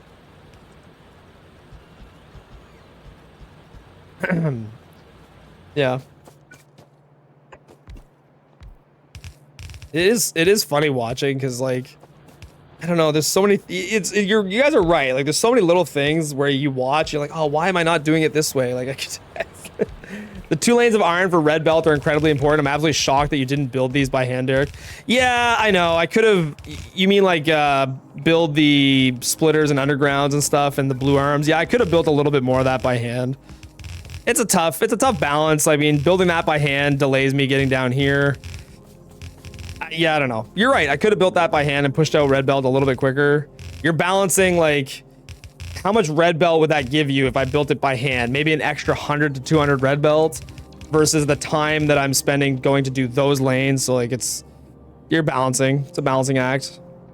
This is a pretty fast 2-1 stamp, like everything up and running and the ore being run. See, I find in you're building the mining lanes, the miners. Oh, building the miners. Well, the red belt's already up. Yeah, the red belt's already up the dough. This is for the next lanes. And this, again, this is something I find in this run that's gone better than like most of my runs. I would say that having those belts connected already is faster than most of my other runs. Usually when I stamp 2-1 and I'm starting to move into like the main part of the front side and having the bots take over, usually I stamp that, but I have not made the drills yet. This was really, really good access for drills. So yeah, having those drills set up fast was like, I don't know. This is probably the best run I've ever had to get those iron lanes in and get the next part of the base stamped. Which was like pretty critical. It's really hard because the whole run, like when you do these splits, see, Auntie and I split based on bot time. That's it. So every time I split from now on throughout almost the rest of the run until we start outposting, every single split is just based on how fast did the bots build stuff. So like when I split Let's Go to the Mall, all that is when I stamp 3-1. I stamp 3-1, that indicates the front side's done. But what that does not tell us is it doesn't tell us what the belt delay is on all of the ore. And so sometimes when you stamp them all, you still have like several minutes of belt delay to get the resources in. And so that split, while it looks good, is not as good as it looks, because although you're ready to stamp 3-1, there's a lot of belt delay and your resource count's gonna be bad. And then sometimes it's the other way around. Sometimes the split is not quite as good as it could be. It's a red split, but all of the ore is like sitting there ready. And so there's 0 belt delay on the ore. And I find that's the really hard thing about splitting in these runs, is like, there's too many factors to split on. You can't really split because everything happens in a different order every run. You have to pick a way to split to give you a sense of how it's going. I thought it would be default settings. What do you mean? If you don't get the iron that connected there to start making steel, you'll be low on chem plants, bots, ore refiners. Yeah. So you'll notice right there, I stuffed a whole bunch of iron plates into the assembler 1 chest. It like feeds assembler 1s. And I find it's really important to do that because the mall will not give enough iron plates to assemblers. And when you're ready to stamp 2-4, your assembler count is going to be way too low. Carrying around 1.3 thousand coal. Yeah. So, okay, I am carrying too much coal at this point. I totally agree with you guys. I do not need to carry 1.3 thousand coal. But this is the point in the run where your inventory is like the least squeezed. So I'm not punished. I'm not punished by carrying extra coal because the inventory count is like something it's forgivable to not worry about right now. I don't want to wait for October. Dude, RJD, the release date's amazing. October 21st, like that's, it could have been later. Pay attention to the clock, chat. He'll have all the resources connected at 123, which is incredibly fast. He doesn't split there. In fact, he was only at stage 2-3. So he was too slow behind the button. Yeah, no, and that's it. And so there's an important decision I make right here. I stamp this in as a 7, and I think about it, and I change my mind. And I stamp it in as a 4 instead. This is a really important decision because the other patch that we're gonna use is big enough for the 7. The amount of iron I need right now is 11 lanes. That's what we need for the rest of the front side. But if you recall earlier, we had a critical change in the on patch to make more drills. And the reason for that is that drills are super limited right now. And also you don't have a lot of bots. You're trying to do this with only the early amount of bots that you have. So you really want to use your bots time as effectively as you possibly can, and your drill count as effectively as you possibly can. And so it's very tempting to set that up as a 7, because in your head as a player, I think it's very easy to think like, I'm setting up 7 lanes right now. That's good. That's as much as I can possibly bring. But the 7 lanes is going to be diluted too much. Now it's possible that this is a mistake. Stamping in this copper, I do it because I want to bring it all up at the same time, and you need copper next. It's arguable that this 4 copper is not a good idea, but I stand by it. I wanted to bring the copper up at the same time as the iron. But anyway, the point is like the last 7 lanes of iron is like the last thing that's going to be up and running. And so you don't really need to rush those lanes. They're just going to sit there doing nothing. The Derek logic goes, this patch is huge. Why would I waste it? Stamp a 7. Well, that's it. Like it is wasted. I'm not going to use the rest of the iron in that patch, which is interesting. I think it's funny. Like this front side would be perfect for Nephrim's new base, because I probably throw out like 3 or 4 lanes of iron, something in that range. Like I throw out some iron. I make an interesting decision here for on patch because I could have put this on patch landfill. You'll notice I'm literally about to route past some stone, and I could have put on patch landfill here, but it's better if it's right next to the power because all the landfill is going to the power anyway. So I think that makes the bot trip better. You don't need a lot of it either way, so it's a great on patch. Like, yeah, it's better that it's right next to the power for stone. Yeah, it's better that it's right next to the power.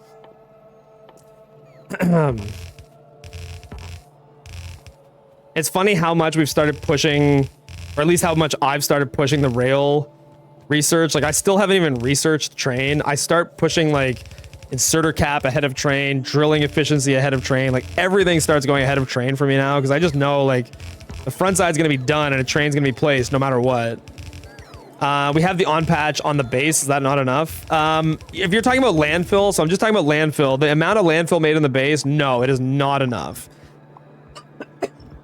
I think right here I start realizing I need trees like really, really badly. I'm holding 163 poles, and I'm checking right here to see how many are in the base, and it's not many. It's like 3.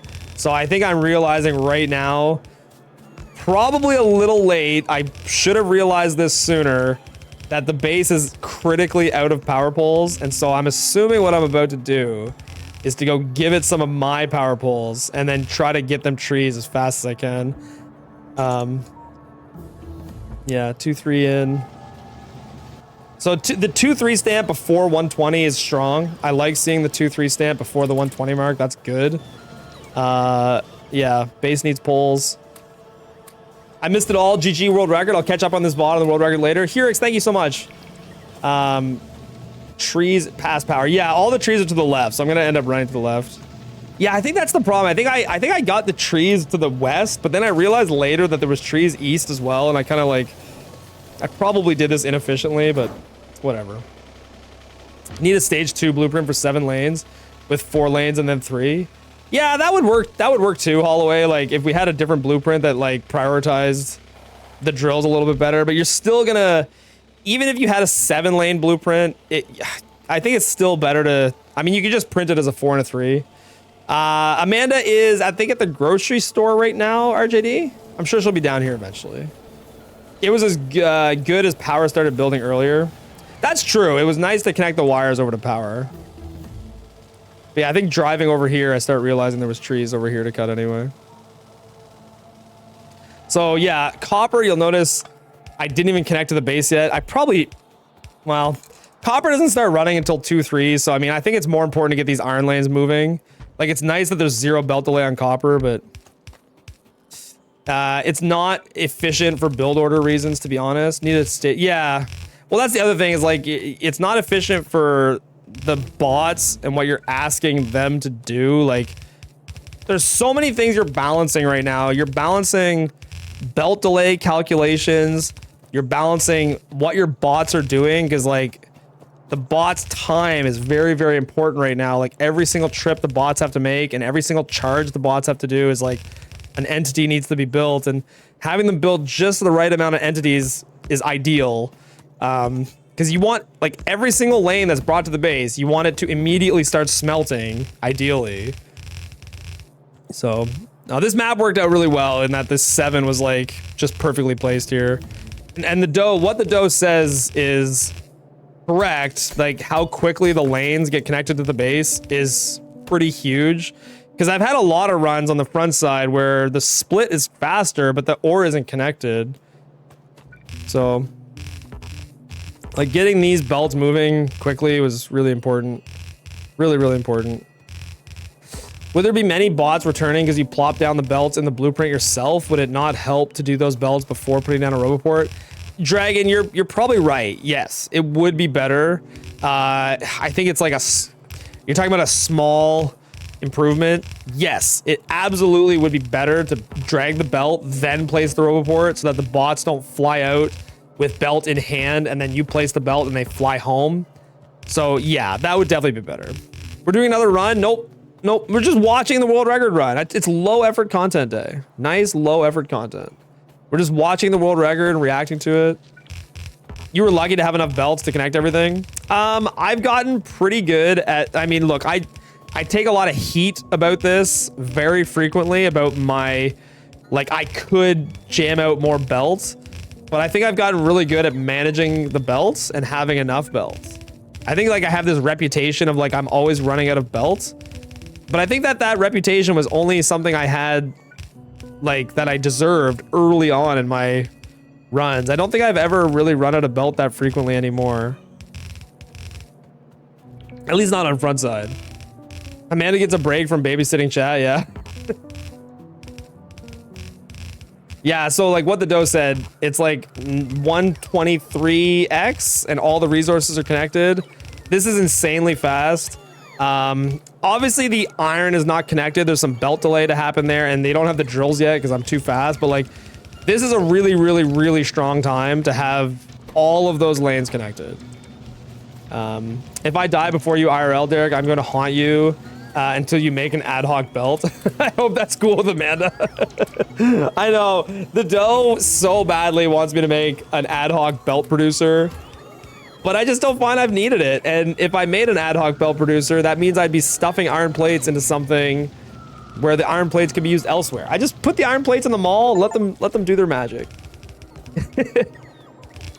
It all works out.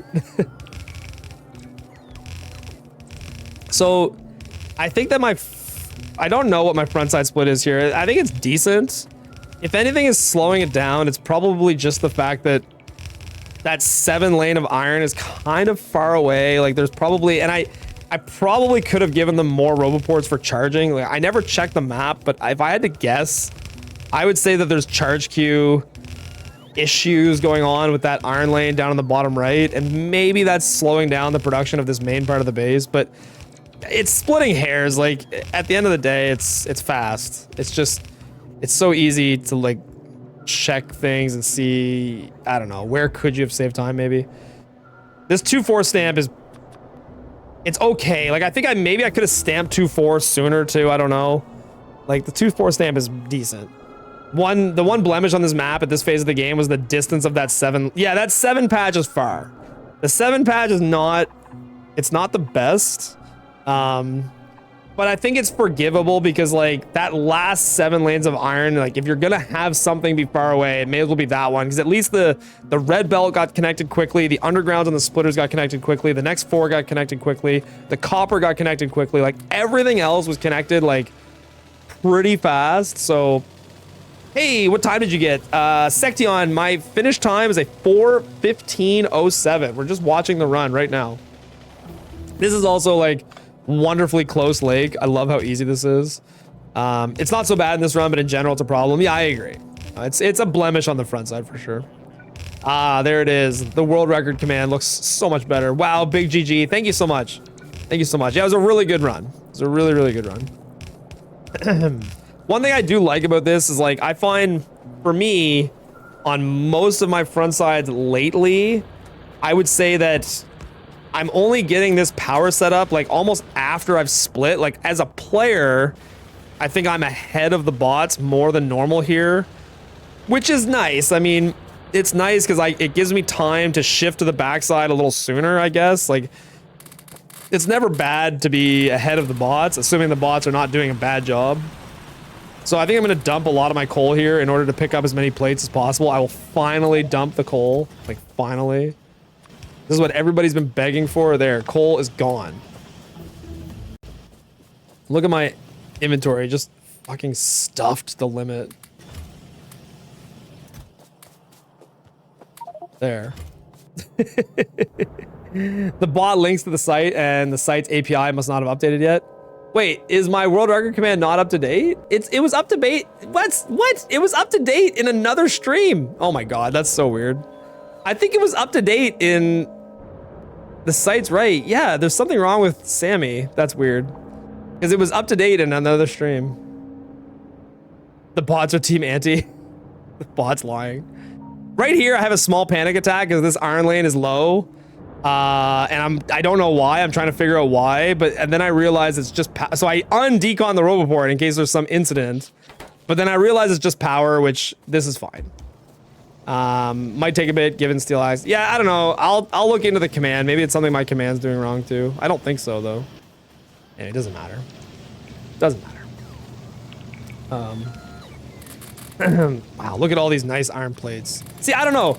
I'm pretty confident other runners do not do this, where they're like getting the amount of burner city abuse I do, I think, is more than all of the other runners, and I don't know if it has a big positive effect on the run or not. I don't know. Like, I'm probably feeding an extra 1,000+ plates from burner city, I think.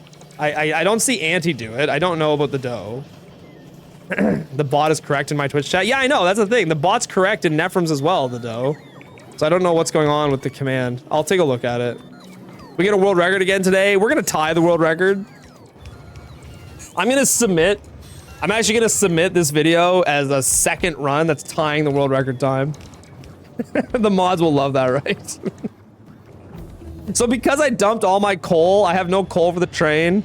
And so in my head, I'm like, well, what am I gonna do? I got no fuel for the train. So it's got one solid fuel in it. And I'm gonna pick up solid fuel from this line over here. So bad. Make them count frames again? Yeah, exactly. They'll count frames and realize it's identical. What do we do? Are you, wow, you're so early, you don't have solid fuel from any of the chem plants? That's correct. Yeah. There's no solid fuel in anything. So I get solid fuel out of this. Solid fuel comes out of this line right here. Like, yoink. Feels bad, man. Yeah, I know. That's all right. We got some now. So, the backside. The backside is like... this is one of the reasons why I think this time could probably get even stronger. Is like, this... You waste a red chest there every time. Yeah, I know. I don't put as much stuff into it. I could... Like, I think I could put more stuff into it, but you walk past construction chests. I know. I know. I think this backside is like pretty good, but it's not like an absolute banger. You're saying don't even use it, use the construction chest. Yeah, I understand what you're saying.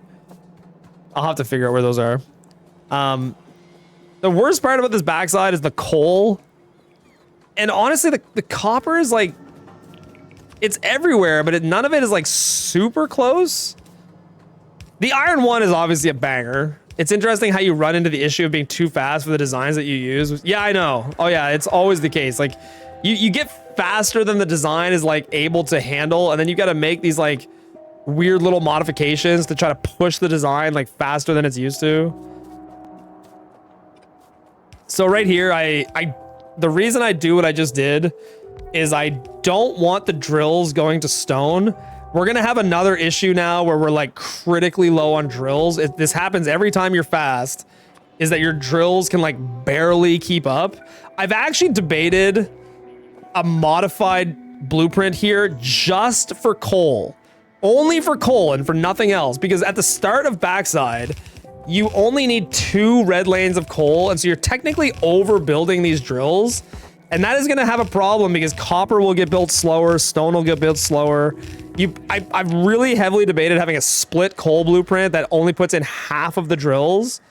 And that way, you could dedicate the drills to copper and stone first and then come back and print in the rest of the drills on coal. Can't believe you belted this coal. Yeah, well, you're right. Belting the coal was an interesting decision because it could have been trained, but also it just setting up iron 1 was like right in the way of coal. And I did a mental math on my belt count. I was like, I think I got enough belt to justify it, so I went for it. Don't you already have 2 red belt blueprint? I do have a 2 red belt blueprint, Jeff Hopkins, but if the size of the patch is a certain way, it might not always be easy to go 2-2. And in addition to that, the 2 blueprint is set up for mining prod 2 to be fully efficient, whereas the 8 blueprint I put down only needs mining prod 1 to be a full belt. So I don't know, maybe that might be a factor too. I don't know, to be honest. Congrats on the 415. Thank you so much, Ghosty. Thank you so much. Yeah, this is definitely a long belt. I think it's fine to belt, but oh boy, it's far. It's far. It's a far belt. It's a far belt, and I think this is one of the main blemishes of the backside, honestly, is just how far this coal was. But it gets somewhat better after this. Like, stone is obviously really, really good. Copper is okay. But again, like, watching this and seeing how, like, I know I've had backsides that look better than this. It just makes you think you could go faster, right? Sounds like you might need some semi-circular blueprints for mining. Yeah. Yeah, exactly. Can always use more blueprints. More blueprints. You gotta have more options. That's what 100% is all about. It's like, put as many blueprints on the book as you possibly can. Thank you for the 35 streak. Congratulations to the world record. Unfortunately, I missed being there live. No worries. Thank you so much for the congrats. More blueprints equals map load time. Well, you're right, but I'm not talking about like the entire base. I mean, I really think that it's negligible load time for more mining blueprints. Very negligible. I know this bugs you guys too, the way I fill up from the base, because I take things that are like cursed and that I'm not supposed to take.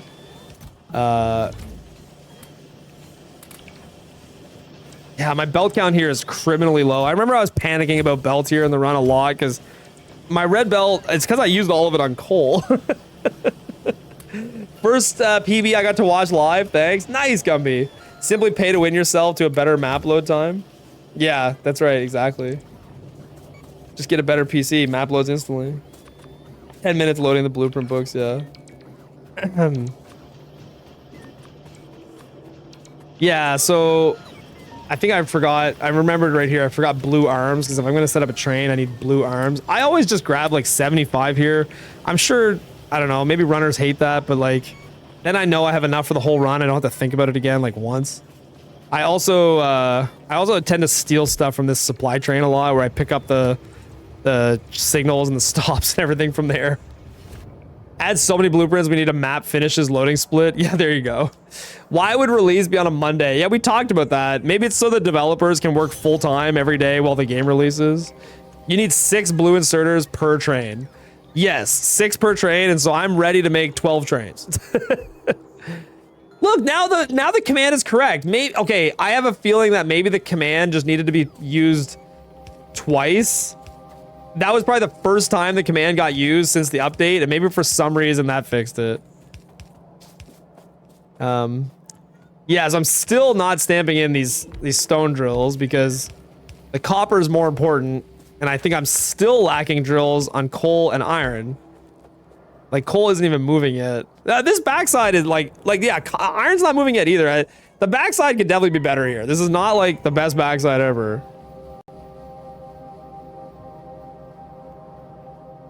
Yeah, I think I'm debating like, oh yeah, this is where I decide to flip this inserter around and then chat reminds me that that does nothing. Is this a rerun of the world record? Yes, Grizzy Boy. Yeah, this is the world record. Yeah. Yeah, we're doing some phoning it in React content today. Just chill, hanging out with chat, React content. This is like me on vacation. I'm like taking a break. So this is another one I decided to belt. I debated training this too, but I figured it was close enough to justify belting, and training it was going to be in the way of stuff I had already run, so I just said screw it, we'll belt it. Victory lap, exactly. I think the problem with building backside without trains is that the robots need to get everything so far away. You're exactly right, Puny, that there is a punishment to sending the robots far away. The problem is that using the trains has problems too, because there's more delay.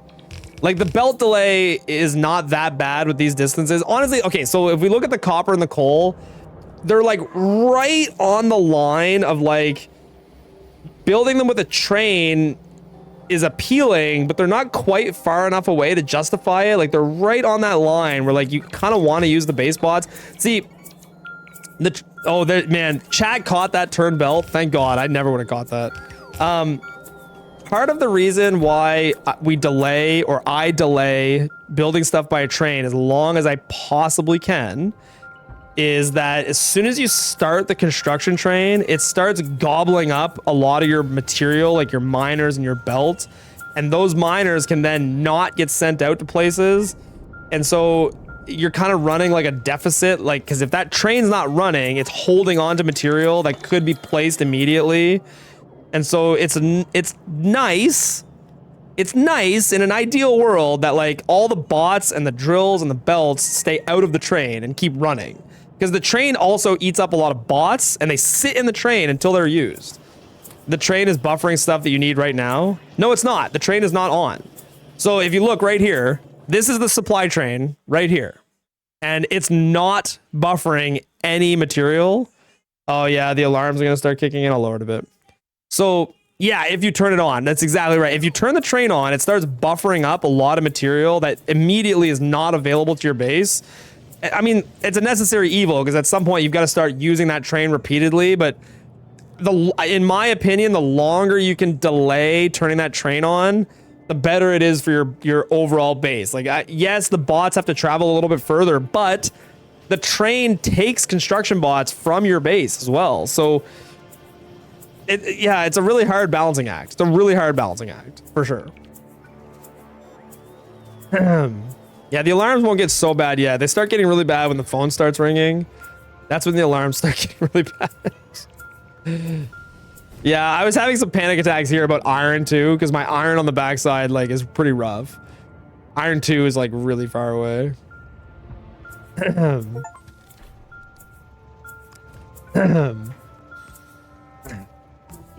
Yeah, and like there's this weird little patch of copper here, this little 2 patch. I don't even think I use it because it's like, maybe I do. I can't remember. That patch is terrible. There's a few patches of copper this run that I have to do some very questionable things on, like especially on green chip side. You guys might remember that patch of copper that's like touching the base. So fast, so very fast. The dough likes to tease me about using the train to drive out to the outpost. And it's one of those things, like it's a lot faster if there's nothing in the way, but as soon as you start crashing into stuff, it's slower. So it's like you take a bit of a risk. You use it with a 12 extra from next to base. Are we talking about the one on the green chip side? So sloppy.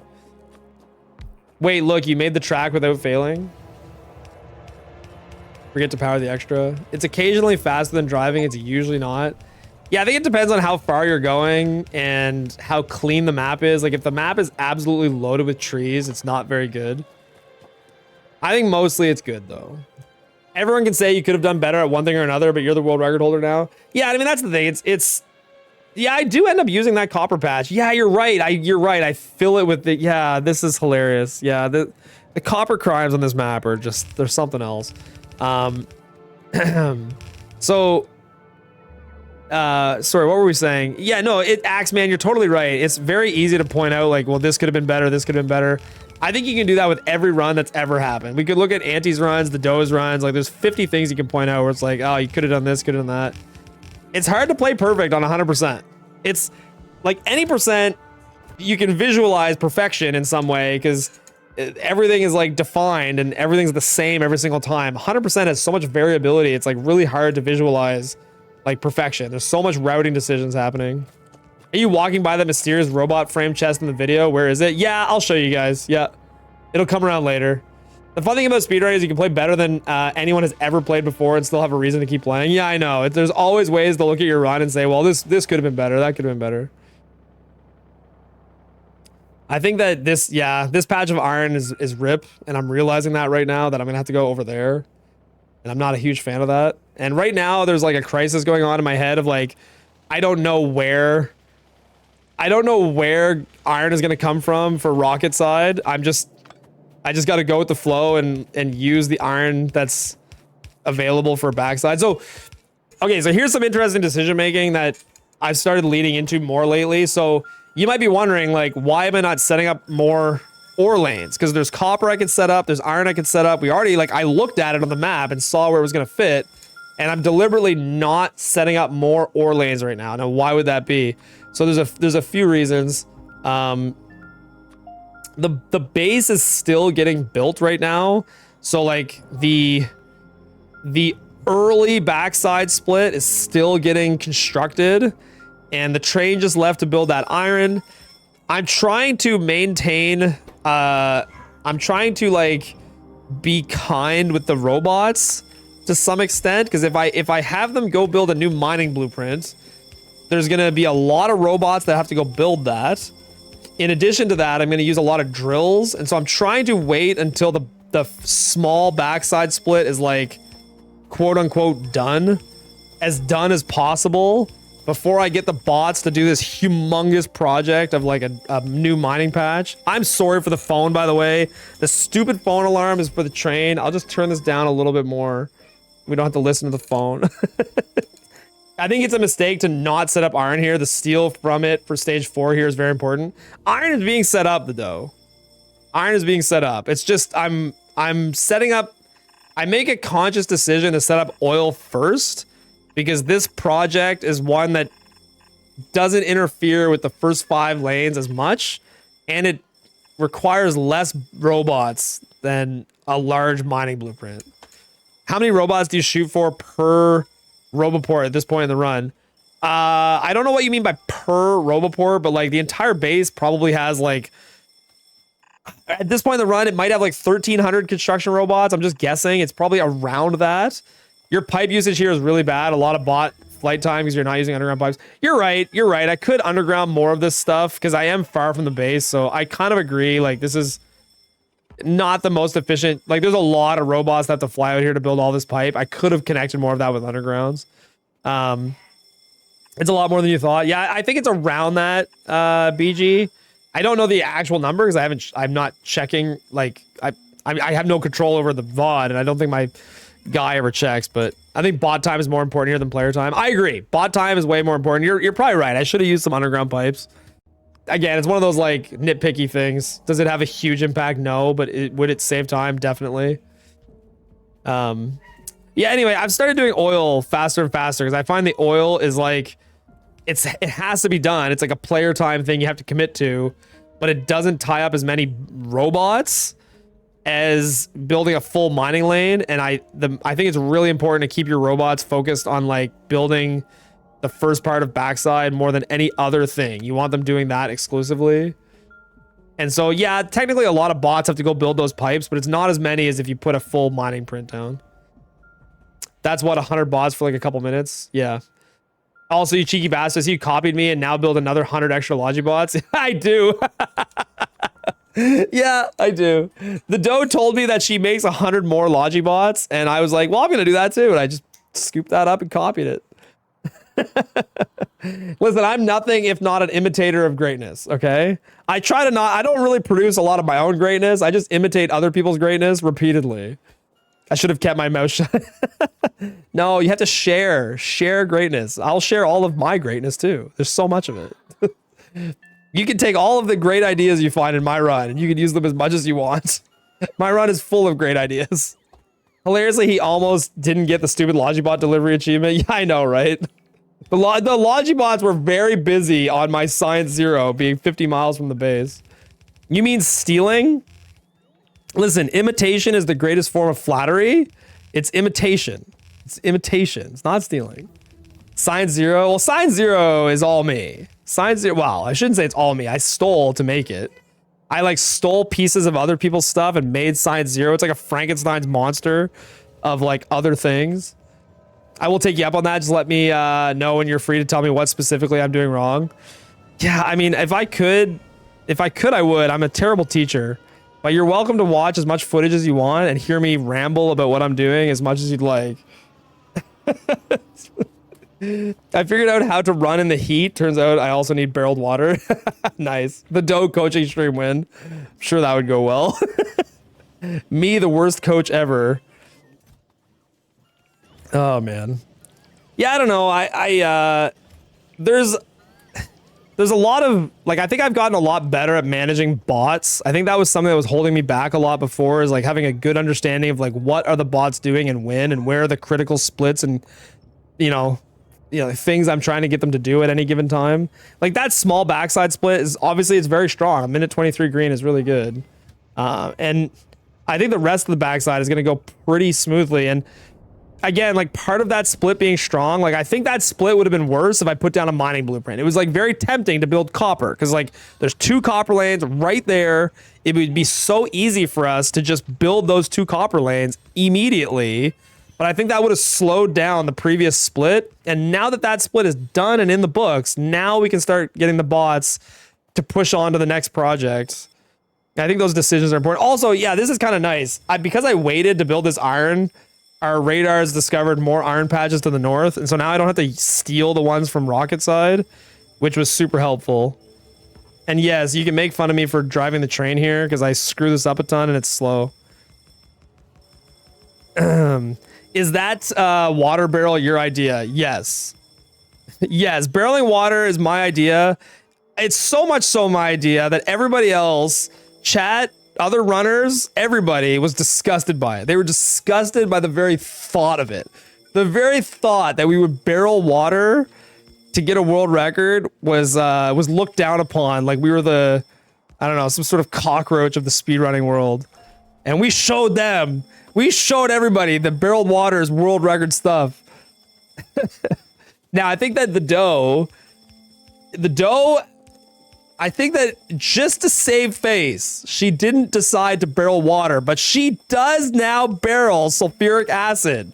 She cannot deny that she is barreling a liquid, but she is barreling sulfuric acid instead of water. I chose to barrel water, one, for the meme, but two, because I need sulfur being produced at Science Zero for blue science, and so I need water. There's no reason to barrel water. Pfft, world record disagrees. I don't make sulfur. No, you don't make sulfur, right? I'm limited by blue science, so making sulfur to me was a no-brainer. So yeah, right here I did a quick count of like, I think I was down like 8 drills or something. This is such hacked up, shitty mining. So I just jam a couple extra drills in there and just pray it works out. Like, and then I try to split it between this other. This is such a shit show. This is just like a pray to God this has enough drills situation. Like, but it was great because it let us use this copper patch. Like, this actually worked out super well. Super well. It was like so good. When the phone stops ringing, I'll turn the sound up again. But the phone kind of rings for like the rest of the run. It's super annoying. So for people that don't know, the reason the phone is ringing is I used to forget to start these trains often. I would forget to start these stupid trains. And in forgetting to start these trains, I would cost myself like minutes of production. It was awful. It was punishing. And so I changed the alarm to like this super annoying phone ringing that you can't ignore. It's so brutally annoying. You're like constantly like, I gotta get this alarm turned off. Works much better now. So, okay, this is another moment to like talk about how the run is going. As a player, like at this point, you're feeling really good because this is really fast to be done everything you need to do as a player on the backside. Like all the ore is connected at 150. This is insanely fast. It's really good. And uranium is great here too, yeah. Remember the times when you forgot to start trains for 15 minutes? Yeah, no, that's dead. No more of that. Yeah, this uranium location is an absolute banger. I think right there, I don't know why that roboport didn't connect. I think I have to go back to the base and connect one. So yeah, like that's why again we talk about the quality of splits and why are splits of a certain quality and not of a certain quality. Oh, right here I'm checking how much purple science I made just to make sure I made enough purple science for automation 3, which I have. So like a split is like not the whole story, right? Like the split is a higher quality if all the resources are connected. So like me mentally knowing that all my resources are connected already gives me a lot more confidence in the quality of the split, because I will know that when I split backside, not only are the bots done building it, but also the resources are connected. You need the you made 150 purple science alarm. Yeah, I know. The doe has a cool alarm now that tells her she's made enough science to research automation 3. And it's pretty slick. I like it. I just check, but no, I like your idea. Anyway, yeah, no, like I would say at this point in the run, I was feeling really confident about the way the run was going, because the splits were green and I knew that my previous splits were strong. So if I'm green relative to those splits, that's good. But not only were the splits green, but like the connections were done, and the connections being done along with the splits being green is like really strong. Now, here's another thing. So we talk about all the things you're mentally balancing and how to optimize the bot's time.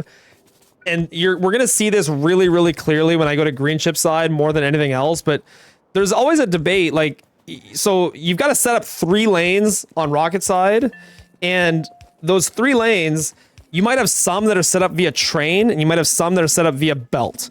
And the decision on which ones to do first in part is related to which ones are set up train via belt. So by doing, okay, so right now our supply train, you heard it ding. The supply train immediately was ready to go. So that train right there has fully buffered a list of material, and it's not going to let go of that stuff. It's like locked in the train.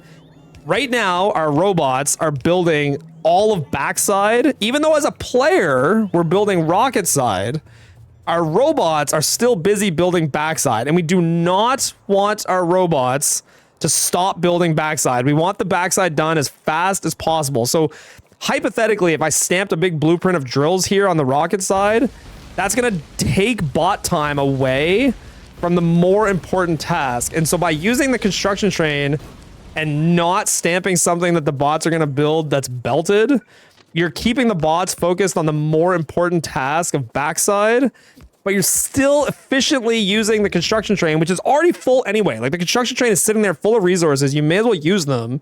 So I always find as I shift to a new side and the bots are not done the previous side, I try to go construction train first, which is something I've only really like hard committed to lately. Like, I've noticed how much better that is.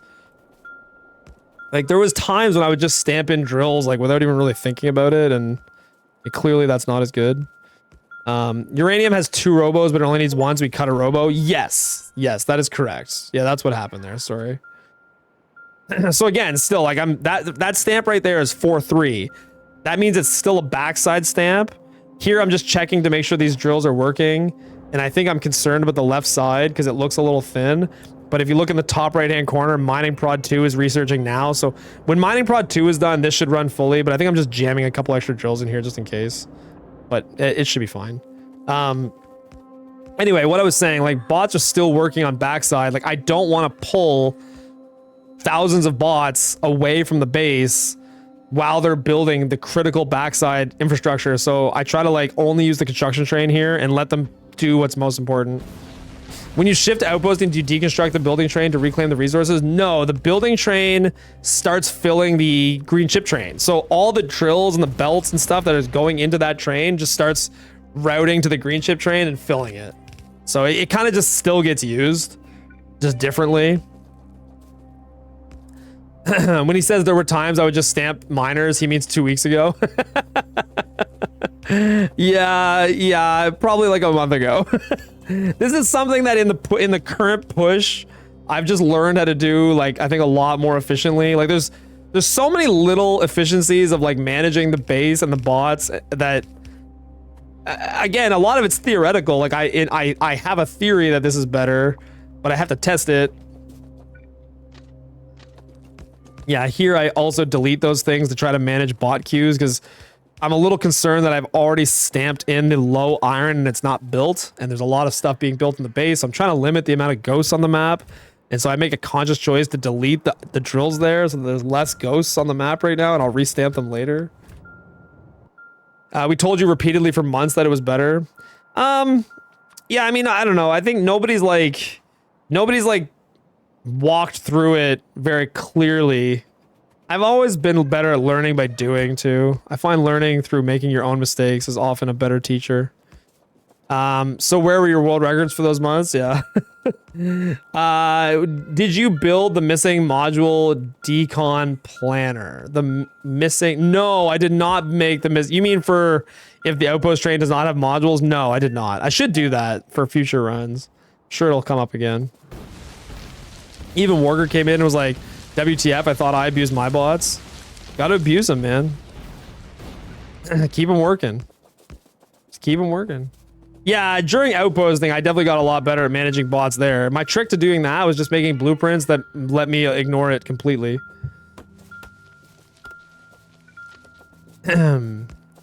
So yeah, this split is quite good. I think I was just waiting for beacons to finish here and then just checking that there's stuff.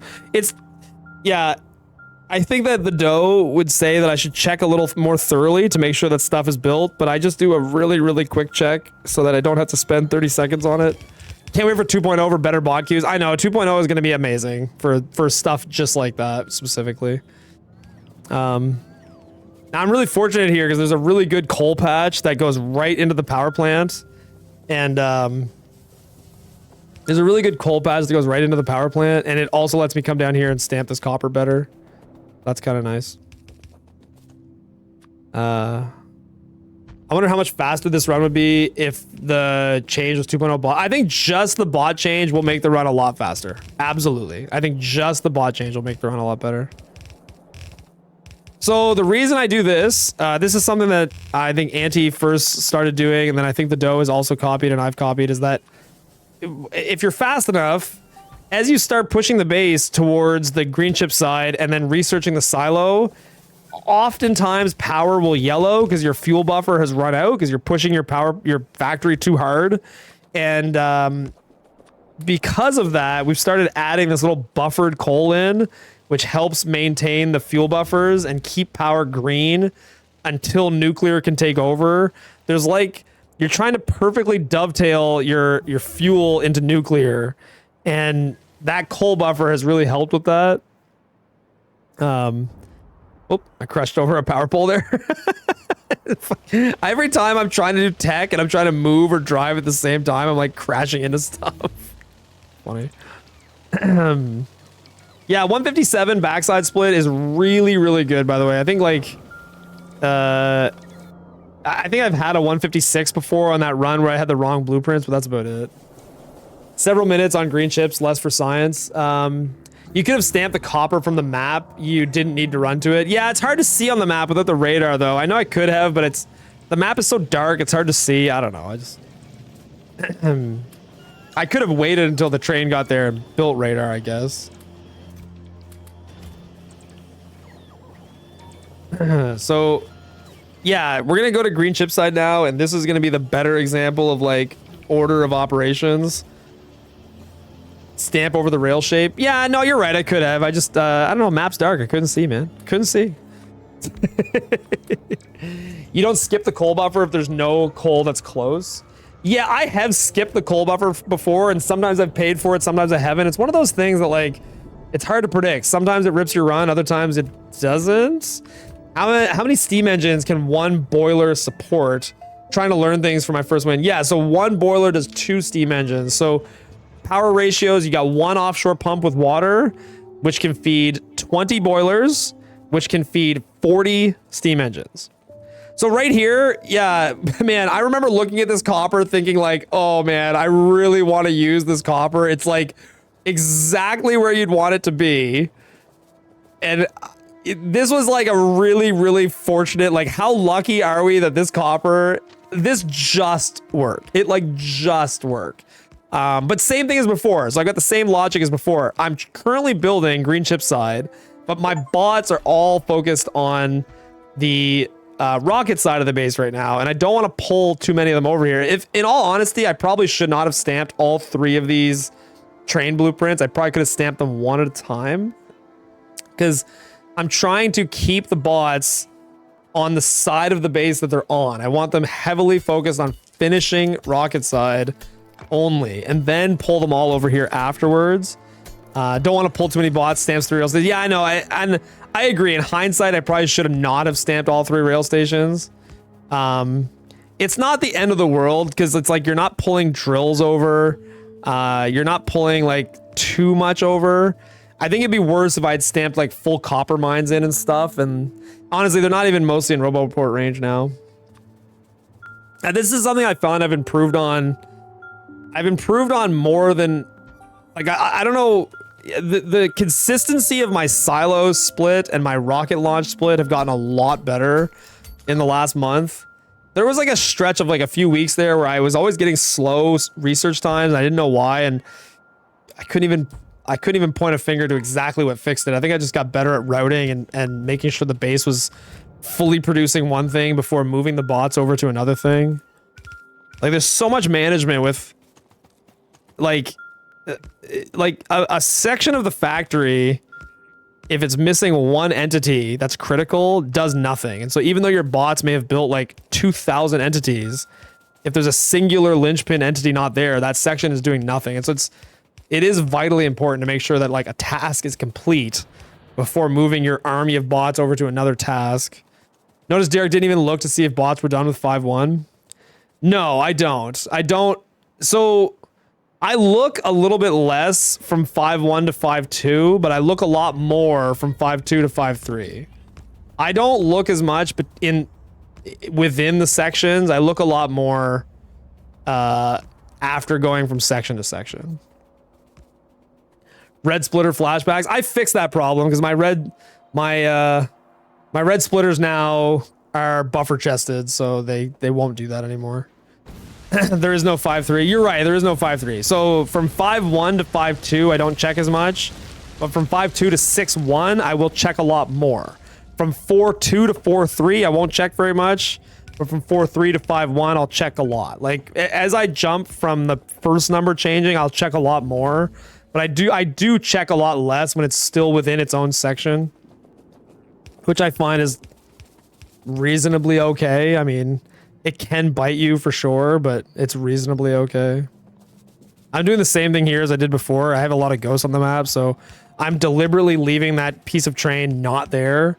Because I don't want the train to go build that one. I want it to build the other one first. And I also don't want too many ghosts on the map, so I deleted a bunch of the ghosts. Why didn't you leave a rail gap near the base?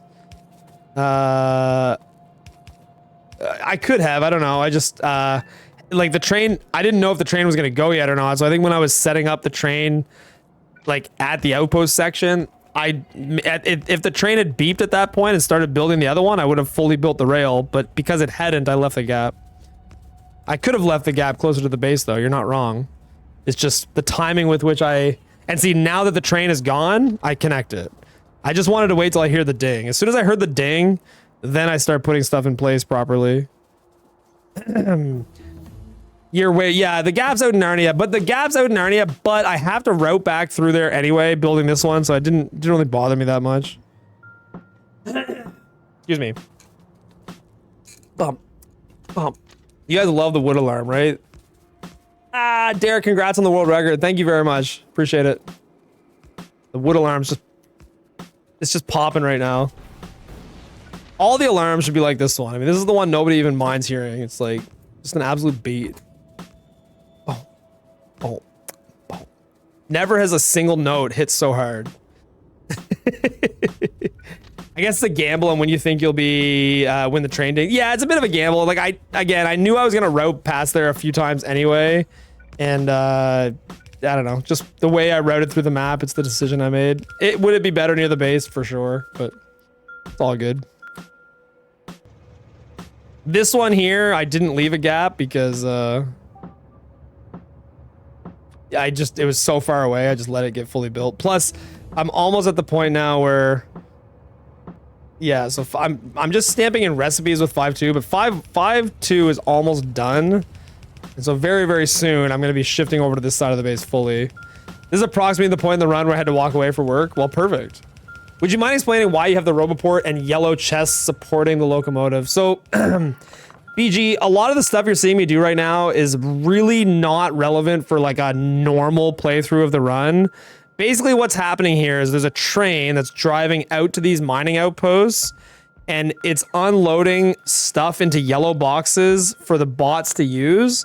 Some of the stuff it loads into the yellow boxes is construction bots, which then get loaded into a Roboport so that they can be used. Sorry, that's Amanda's phone. I didn't know it was ringing. Yeah, so let's look at this. 1, 2, 3, 4, 5, 6, 7, 8, 9. There's 9 missing drills all at the backside. This is hilarious. I cannot believe how well this fits. Like, it's comical. I know right now I'm doing all this math about like, okay, like this many drills here, this many drills here. Is this gonna work? Like, I'm super stressed about whether this is good enough or not. This is incredible. Like, it's so blessed that this worked out. Oh my god. So yeah, I just know like I'm overbuilding it for sure because I knew I was missing 9 drills at the back, but I decided to put like a little more than I needed to just in case some of the ore was limp. Should have scooched the mining blueprint 1 tile to the left for more coverage. Yeah, you're right. I technically could have done that because the belts. Yeah, you're right. I was managing belt, but the belt didn't need to be there. It could have just fed directly in. Anyway, this worked out. Absolutely hilarious. Amazing. Like, and so right here there was a small panic in chat because beacons weren't down that were between the labs, so I moduled other beacons. I honestly think it's only like that because of how fast we're going. Like, I think the production of speed 1s was really fast relative to the production of beacons just because of how fast everything is going. So I don't think it was actually a major problem. She's saying still snipe, just push all the belts like into the base a little bit more because there's 1 tile of belt running that's not needed. Yeah, so this green chip side, like, I think overall this green chip side is like a 7. It's not great, but technically, like, 2 coppers being built by the base is pretty nice. Like, having 2 things that the base bots are gonna build, not so bad. And it gets the train gets its stuff done quick because we started it faster. No 415 world record. Yeah, I'm not playing right now, enemy. I'm just watching the world record. This is the 415 world record. You shut your mouth. This green chip side's a banger. It's good. It's good. It's not a banger. It's good though. It's like getting 2 belts of copper is really strong, and the stone being relatively close is good. It's a good green chip side. I totally agree. Excuse me. Again, I think part of it is like, I think part of it is managing the trains exceptionally well. Like, I think that because of using the construction train early and then getting the base bots to do their stuff later, like, I just think I managed the train and the bots well to make this run smoothly. Heard it here first, chat. Yeah. It's a good green chip side. It's good. Is it the best we've ever seen? No, but it is really good. I agree. It's a perfectly acceptable green chip side. Half the resources are close enough to use 1 Roboport for base bots. Yep.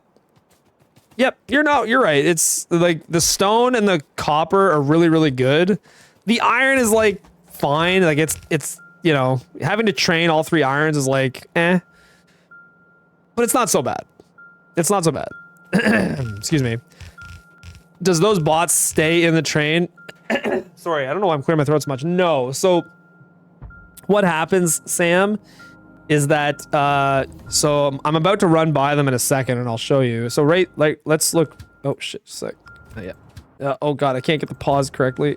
Okay, like right there. Show love 1000. Thank you so much, enemy soldier. You're amazing. I appreciate that. Thank you for the 1,000 bits. Bam. So what happens, Sam, is that right here is where the trains will do their routing back to the base. And you'll notice right here, there's an inserter that's specifically designed to pick up bots. What's going to happen is, as the trains do their first couple loads of ore, they will also be bringing construction bots back to the base. And when the construction bots come back to the base, they end up on this belt and get shoved into this Roboport right here. And that puts them back into the base. So every single bot that gets sent out ultimately gets recovered. We can't see your mouse. Oh, you couldn't see my mouse? Oh, sorry. I wonder why that is. Oh, you know what I mean. You know what I mean. So, okay, right here, I'm done, and I'm trying to figure out where to put sign 0, and I'm in absolute crisis mode. Like, absolute crisis mode about where to put sign 0. Thank God this fit. This is not what I would call good.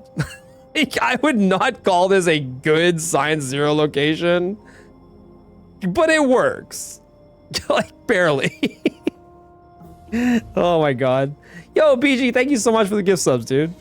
This sign 0 spot is pretty bad. It's pretty bad, but like, when I look at the whole map, there was nowhere else. Like, there was just nowhere else to do it. What is that, like 7 copper? Yo, Hype Train. Thank you so much for the Hype Train, guys. Yo, BG, thanks for the gift subs, dude. So, yeah, when I look at the whole map, there was like nowhere else to put sign 0. I think it had to be there. Like, I think I made the right choice on the map, but good God, was it ever miserable putting it there. Llama Boy, thank you so much for the gift subs, dude. Level 2 Hype Train. Appreciate that, Llama Boy. You're so kind. You're so kind, dude. Thank you so much. Easy dodge. I love the people that start saying dodged when the gift subs start flying. Do you have a reverse sign 0 blueprint that you could have used that would have the main part base side of the copper? No, I actually don't. It's something I've been meaning to do, is make a reverse sign 0. I just haven't done it yet. I should, but I haven't. So I'm kind of just hoping it works out. I don't think he can flip it if his life depended on it. It was a lot of work building it. I don't want to. It's a lot of work to flip it. Just press F to flip it. That would definitely be an F, all right. That's for sure. There'd be a lot of F there. So it's funny how the video quality, like when you go to the map, gets worse. Like the video just can't handle like everything going on in map view. Love that world record of 4:17:04 by Anti on your timer. Yeah, just wait till the end. Just wait till the end. That's gonna be updated real quick. The video can't handle rapid full screen changes. No, exactly. That's exactly it. Yeah. Yeah, sorry about all the phones. The phones are so annoying. Here, let me turn it down a little bit. Again, the phones are just telling me to start trains, which, yeah, it's the bots flying around. I think that, yeah, the bots also, I think, has an impact on it. There's so many, like, there's just so many massive yeah. Anyway, that's the last train getting built. That's, like, overall, the green chip side is going really well, except my drill count. I've actually debated leaving the on-patch thing to drills, like, the whole run until outposting, because I'm still having drill problems, like, 27 is, yeah, it's not enough roboports. I don't have enough roboports, especially for the distance I have to travel, but it gets set up pretty quick, so. I think I'm very lucky though that there's already a bunch of roboports going up here. Like I'm using an existing network of probably 12 roboports. So I would say that it's 27, but it's probably closer to 40 because we kind of like latch on to an existing hub of like a dozen roboports. You cannot leave on patch making 2 miners. This kills science on the construction. I know that I just don't know what to do. Like you're always missing drills, so it feels like a amount of duct right there. That there's one of those power poles is blocking a belt, and how would you ever know? I gotta print in those belts. So yeah, I don't know. I feel like there's an amount of duct tape needed in some way to keep drills high, because the drill count is just, you're fighting it all run, like all run. Say hi to Amanda, you're crashing very soon. Night, see you later, Long Boy. I will say hi to her. Expand on patch after bots. On patch already gets expanded a little bit. It could be expanded more, but I've done that in the past, Barcode, and it hurt power. I expanded on patch, but then the base didn't make enough power to support the expansion of on patch. On-patch drills? Yeah, I mean, you could, like, the thing is you need iron and copper. I don't know. Expand power too, yeah. Like, definitely at the speed of play that's happening right now, drills is a major problem. And, like, so I make a mistake here when I start stamping in these drill blueprints, and I fix it later where I take the drills out, because I don't realize, like, I'm still missing drills on green chip side. Did Amanda let you sleep in? Yeah, Amanda's finally letting me sleep in the same bed as her again, now that I've got the world record back, exactly. This is what I'm talking about. You running power poles inside the blueprint is so risky. There's no reason for it. Run them along the outside and then only in a straight line. Yeah, you're right. I could do that. Yeah. I agree. I like to live dangerously. Live on the edge. Excuse me. Yeah, it's so interesting watching this. Like, so I'm trying to get better at like stamping more of Science 02. Like I think it's totally reasonable to stamp in the 2 because the 2 is a really small print. Oh, that's such a snipe. Beautiful. Playing Factorio at the speed of Derek. At the speed of Derek. Oh yeah, it's pretty nice that I split this iron 4-2 also because it let me avoid the bugs, which was handy. This run was a rip without ever whoever noticed that belt. Yes. Well, I was the one that noticed it, but people in chat just told me like, hey, why don't you just check Science 0? Just make sure it's working. And I was like, yeah, okay, I'll check it. I mean, it should be fine, but I'll check it. And yeah, sure enough, I go check it and immediately there's a horrible problem. It's like, oh my God, I'm glad I checked this. It saves the run. Like, it absolutely saves the run.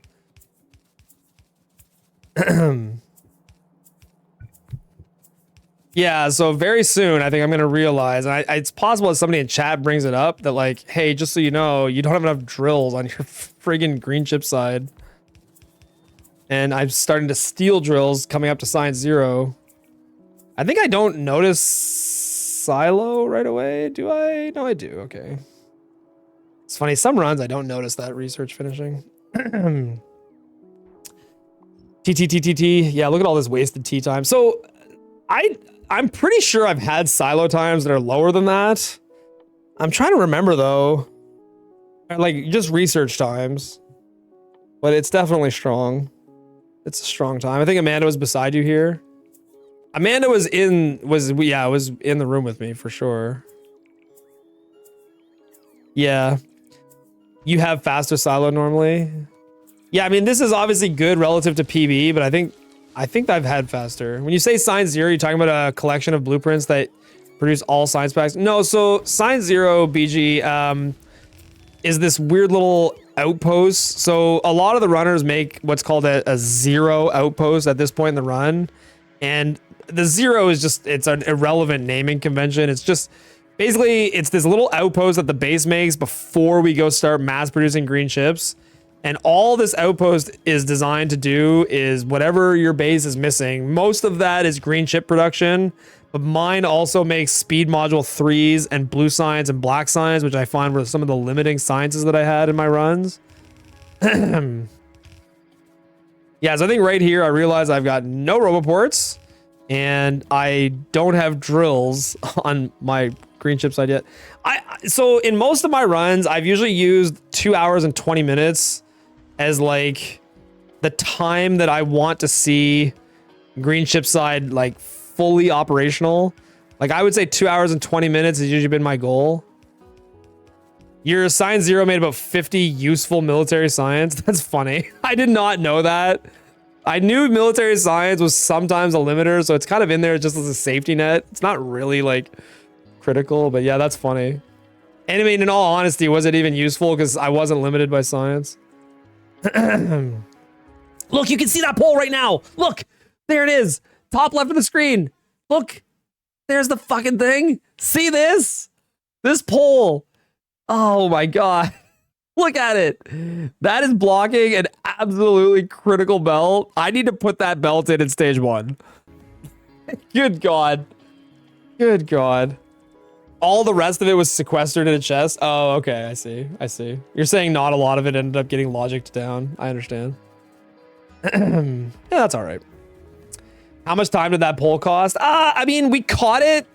Like, we're fortunate that's like I caught that pole relatively early in the outposting phase. So like it didn't cripple the run, but it could have. We caught it fast enough that it was fine. But like, oh my God, it was lucky we caught it. I think right here, I'm going to realize that like there's not enough drills on the other side of the base. It's going to happen soon, right? I can't believe I haven't noticed it yet. There's definitely a waste of time here with drills. Placing poles by hand on specific locations instead of dragging straight lines is risky. It is risky. That pole is just a connection pole. It's not like within the blueprint. The problem is the belts are not put in the blueprint. And so like as a player, I just didn't realize that pole was in the way.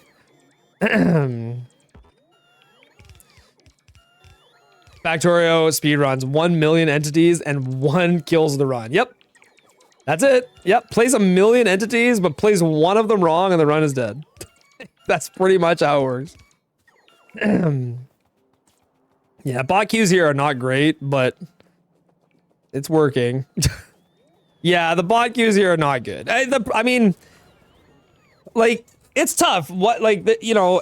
So Science Zero is in a bad location because it's really far away, and then you got to understand, like, the only solution is to have more roboports. The only way to have more roboports is to play slower, I guess. I don't know. Like, I've collected almost as many as I could. I think I take these 11 roboports, and I think I go help with the production up there.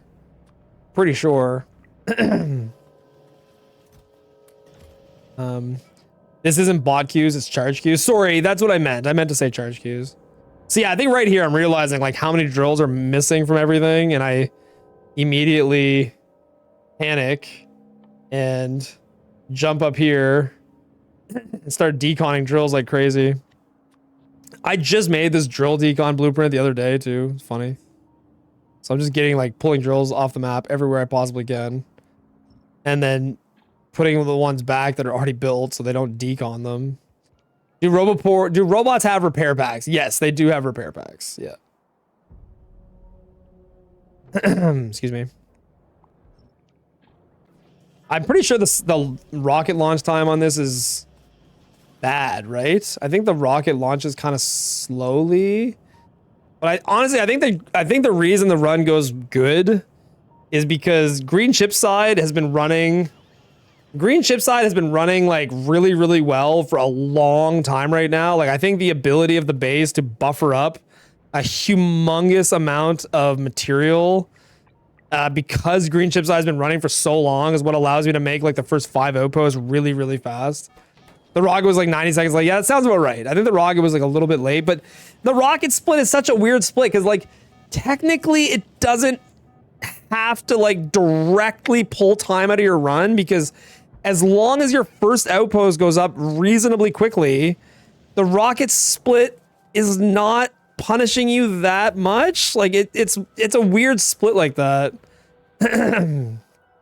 Excuse me. Yeah, so here I'm trying to bolster the bots, the poor charge queues. Help them a little bit. Yeah, I don't know. I think this Sign Zero ultimately went really, really well, especially given where it is. Like, I'm getting it built really quickly, which is nice. Like, I'm already on stage 4. I think mentally, I've just been better at, like, stamping in stages of this quicker. I think I used to wait too long, in all honesty. I run right by this pole here. How do we not notice this? I do not notice that pole. Nobody notices that pole. It's hard to see. But yeah, man, that dirty pole, thank God we noticed that. Oh my God, like would have been so depressing to have that kill the run. All right, everybody's favorite blueprint, the giant phallus, ultimate phallus blueprint coming in. On that stamp is the red dot on the pole. Yeah, it would be too, I think. I think there would be a red dot on the pole too, yeah. This blueprint is awful. Yeah, awful good. Blueprint's amazing. It makes a lot of red undergrounds. Let me tell you. This thing red undergrounds. I think I've like, yeah, at this point, I think I'm satisfied with the drill count that I see, and I start stamping in drills. Yay! Is it even efficient? Yes, it's efficient. How can you say no? It's very wasteful. I disagree. I disagree fully. I've watched it run at full speed. It's not wasteful at all. It has an assembler 3 making red undergrounds at peak performance. Now, the only way that you could say it's wasteful, which I can get on board with, is it makes more undergrounds than you need. It makes so many red undergrounds, like you don't need that many. So that in that way, you could say it's wasteful. I can get on board with that. Yeah. But it's not wasteful any other way. Listen, the blueprints are on speedrun.com. Go grab it. Go grab the blueprint. Make sure you have inserter cap and drilling maxed out. Like you have to have all the tech maxed out. And then run the blueprint. It works really good. And the cost of the blueprint is very excessive. I don't think it is. I think it's good. So yeah, right here, there's a little bit of panic because the rocket's not launching. I think I catch it launching. Yeah, I see it launching. I'm like, oh, thank God.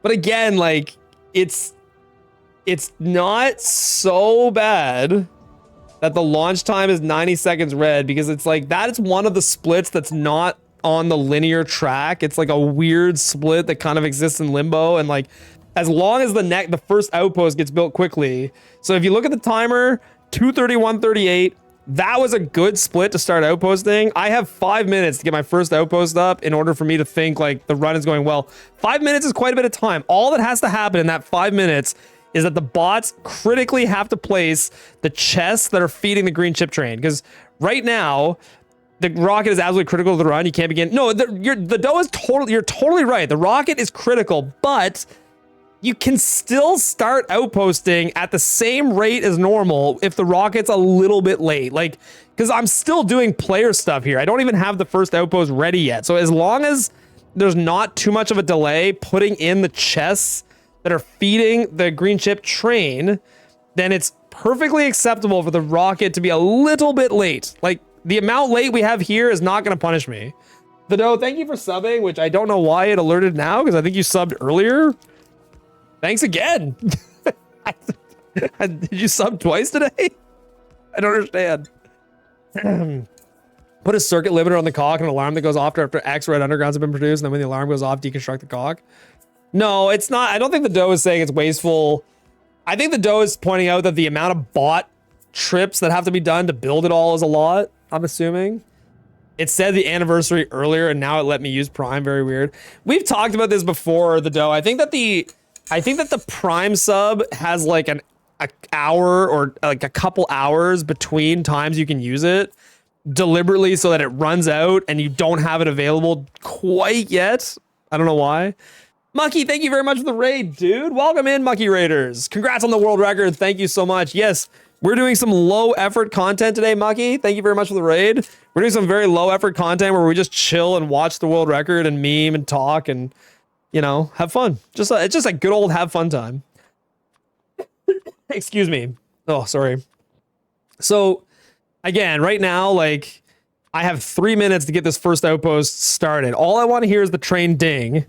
And so, yes, the rocket is a minute and a half late, but as long as this first outpost starts on time, that late rocket split is not impactful to the run, because the only thing you need the rocket to launch for, like uber critically, is you need the rocket to launch so that you can get the logistics chest down next to the train so that the logistic bots will fill the train.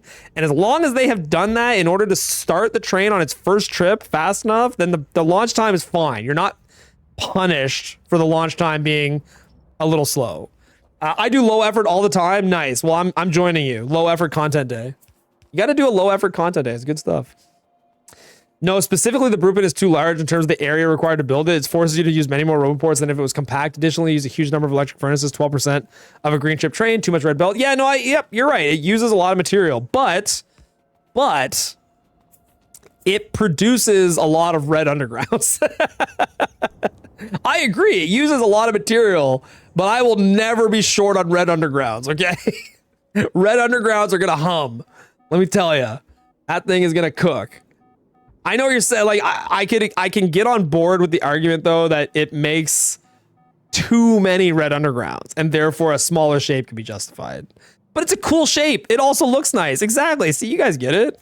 So when I see that green chip train right there, and all that I see it missing is assembler 3s, you have no idea how happy that makes me, because I've had so many runs lately where the green chip train is light on assembler 2s, which is so depressing. And not only does the green chip train have all of the assembler 2s it needs, in addition to that, Science Zero, which those charge queues, I mean, look at that. That's ridiculous. Science Zero is almost fully built. I've stamped the last phase of Science Zero.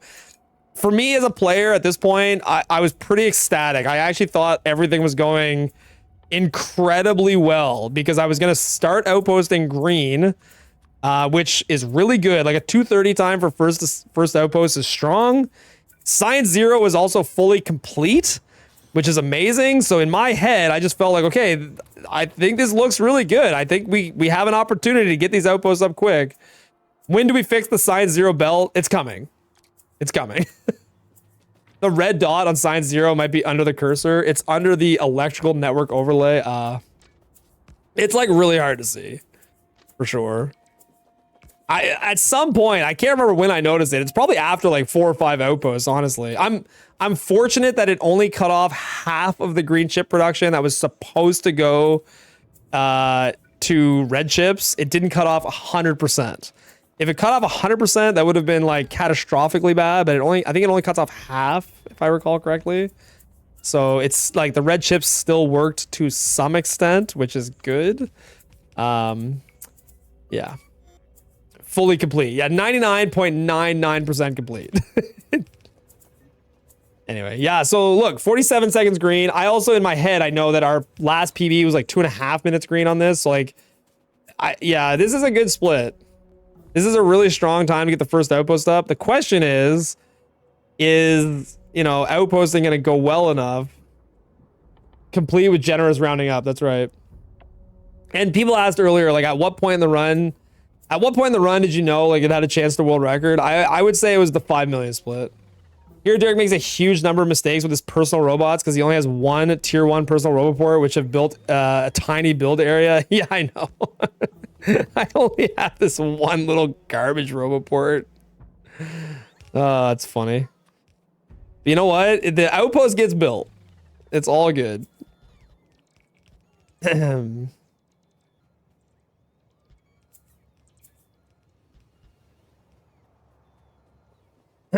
Yeah, it's these first, I would say first 5 outposts that I think decide the run, honestly. Like, I think the whole run right now hangs in the balance of like these 5 outposts getting built as like fast as possible. They have to be built really, really, really fast. Because again, these early outposts run longer. They produce most of your chips. And the faster they start running, there's like a snowball effect. It's really critical. That last outpost, 3 split lane of iron, really killed me. Oh my god, I know. My brain honestly just had no more computing left in it at that point. My brain just could not compute anything. What are the red squares in the underground belt blueprint? That's a great question. So the red squares are landfill, and they don't get printed because there's nowhere to put landfill, but they give you just an alignment where you can visualize where the belts are going to connect. That's it. Just that. For funsies, count how many times you lose calling your supply train throughout the run. Yeah, I don't think that... See, the doe will argue that the way I call my supply train is inefficient, and I'm not going to argue that too much. Like, the way she does it is by putting down she'll put down a train stop, and that's also good. I think that is not... It's not like a one-to-one calculation of like every time you call the supply train, it's like direct time loss. And sometimes I call it to different spots. I don't know. I think it's more complicated than that. Lucky number 7. Lucky number 7, Lehman, thank you so much for the 7-month sub. I really appreciate it. So, okay, here's a good example to talk about the way my outposts are printed. So, yes, I have 8-stage outposts. Yes, it's ridiculous. And do you need 8 stages? Probably not. But let's just talk about the improvements, even if you go with 2 staging. So right now, what my bots are currently building is the same amount of entity cost as what is currently the 2nd stage. For me, it's the 5th stage, but I went directly to it because if bot queues are not a major problem, you can skip stages, go right to stage 5. For my stage 5, which is identical to the current version stage 2, my stage 5 will produce 1/3 of the green chips that the outpost can make at maximum. And if the current stage 2 produces 0 and then takes several minutes to run from 2 to 3, I have several minutes of time with that one outpost making 4,000 chips a minute. So let's just say each outpost in that case, each outpost with my version of staging probably makes at least an extra 12 to 15,000 chips. And so if you multiply, let's say 15,000 chips by 25 outposts, I think you're looking at, I don't know, like hundreds of thousands of extra chips just from better staging. In my opinion, it's not mathematically proven or anything, but I think there's like several hundred chips of lost production because of staging the way that they're currently staged. That's my opinion. So like a minute, probably. Yeah, probably like at the end of the run, a minute. Yeah, which like that's a lot. I would love to see the empirical measurements to compare. So, I mean, I just know that the entity count is the exact same for my 5 relatively versus the current 2. And my 5 is making 4,000 chips a minute.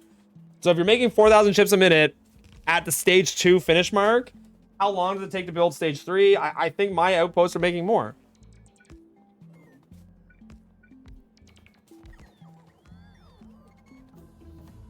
Sorry, had to blow my nose. Okay. I mean, look, I don't know how... I'm pretty sure that the outposting in this run is extremely fast.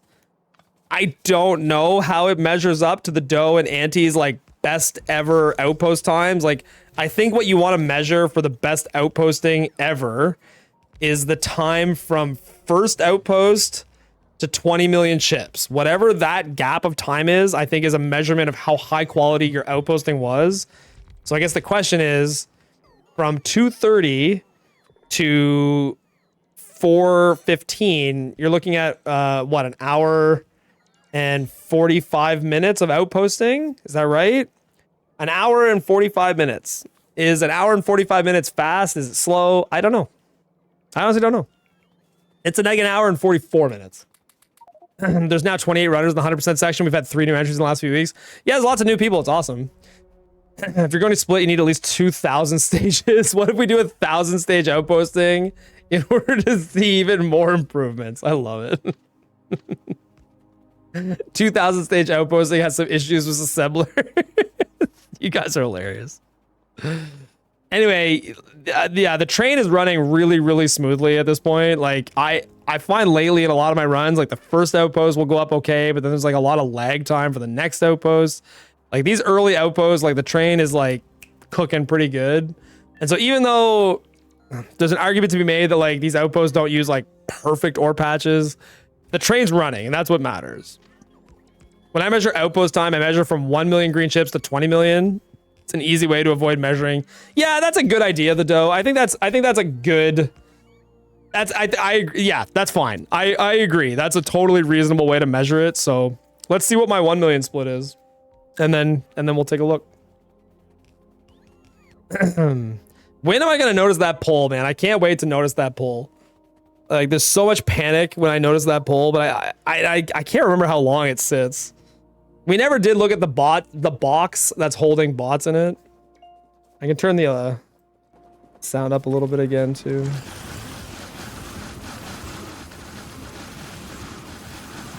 My man's still slumming it with backpack level 1. Yeah, I know. I accidentally didn't tech into the level 2 backpacks as quickly this game. So yeah, we're kind of slumming it with like garbage backpack. That's all right. It works. It doesn't matter. I think that you've now lost roughly 8 minutes of production from Science Zero.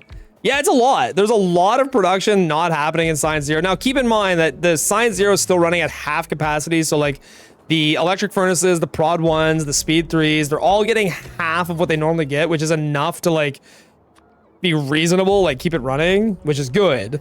So it's not like completely shut off. It's like one green chip lane that's not working. So we're lucky about that. It was painful to watch you outpost with this boss. I know, man. Having the level 1 book bag was like so brutal. This is such a brutal way to outpost. Oh yeah, this was funny too. So yeah, like, I mean, it doesn't really matter. No, like the level 1 book bag works. It's annoying. I find that outposting is often like this. Like the first 5 outposts, because you're like pushing the limit of like the blueprints like really hard and you're just trying to get them going.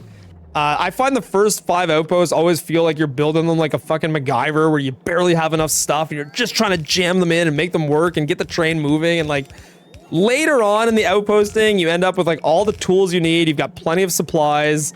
I find the train is flowing a little better. I find it gets a little easier. I think the key is that these first 5 outposts have to be built really fast. And so you just kind of like make it work. It's like, yeah, whatever, put it here, make it work. Like you just got to make it work. Having a small inventory is really bad for mentals because you can't carry as much comfort coal. It's true. Yeah, my comfort coal is at an all-time low. Sure, no problem here. Man is just going out to do something.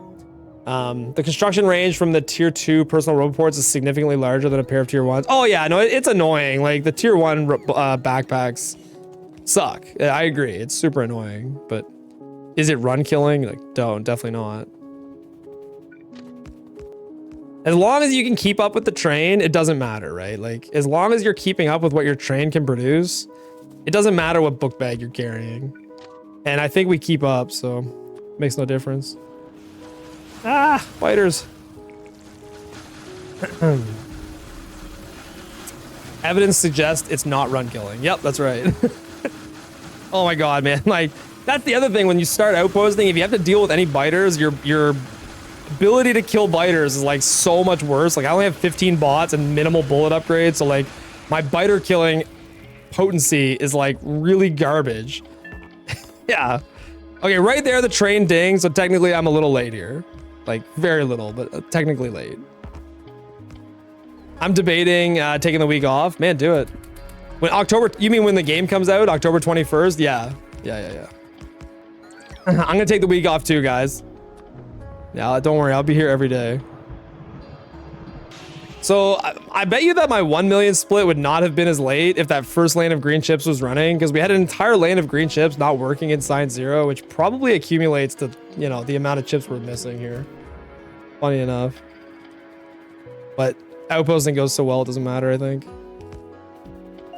Ding. Yeah, I would say that the most stressful part of the run for me is like happening around now. Like this is probably like the most stress because it feels like everything is riding on like getting these early outposts up. Split, you animal. So, okay, 2:42:30 for 1,000,000 chips, and the finish time is 4:15. Let's do some math. What's that, an hour and 33 minutes? Is that right? Hour and 33 minutes to get from 1,000,000 to finished. Let's see what the Status Factory guys are doing. It seems like there'll be an announcement in 40 minutes there as well. Really? What releases October 21st? Yeah, the Factorio expansion. They just announced the release date today. It's October 21st. Hello, how's it going? Good news for you. How you doing? I'm just doing a watch my world record stream. So if anybody thinks I'm playing, I'm not. I'm watching myself play. It's the ultimate peak content. Just watching myself play yesterday's stream or Wednesday's stream. Very high effort right now. There's a countdown. Interesting. Satisfactory's got to put in a big announcement at the same time as Factorio, right? They got to keep up with the Joneses.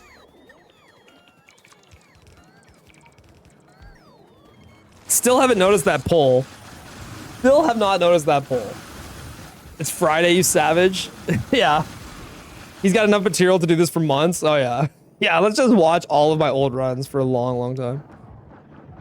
Yeah, there's a bit of trying to figure out where to outpost here. Like, again, these early outposts, like, you just want them, like, fast. Really, really fast. You know the train is waiting. So I think I'm picking, like, I don't know, maybe not the best spots ever.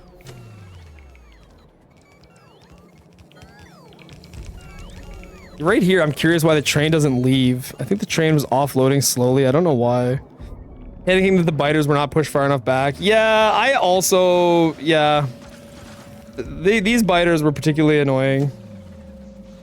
I think I kept debating how much to push them back. Because I didn't want to kill all of them because my bullets absolutely suck. Okay. No, we're not going to check it yet. At some point, we're going to check sign 0. I gotta see when this check happens. When is the split patch I missed? It's at the end. It's at like the very end of outposting. It's all the way at the end. So yeah, you can see like I've almost not one time actually used the full 8 stages. Like I'm skipping stages all the time. You check sign 0 after like the 5th or 6th outpost, I think. Okay, so still a while to go. There, finally the bugs have stopped.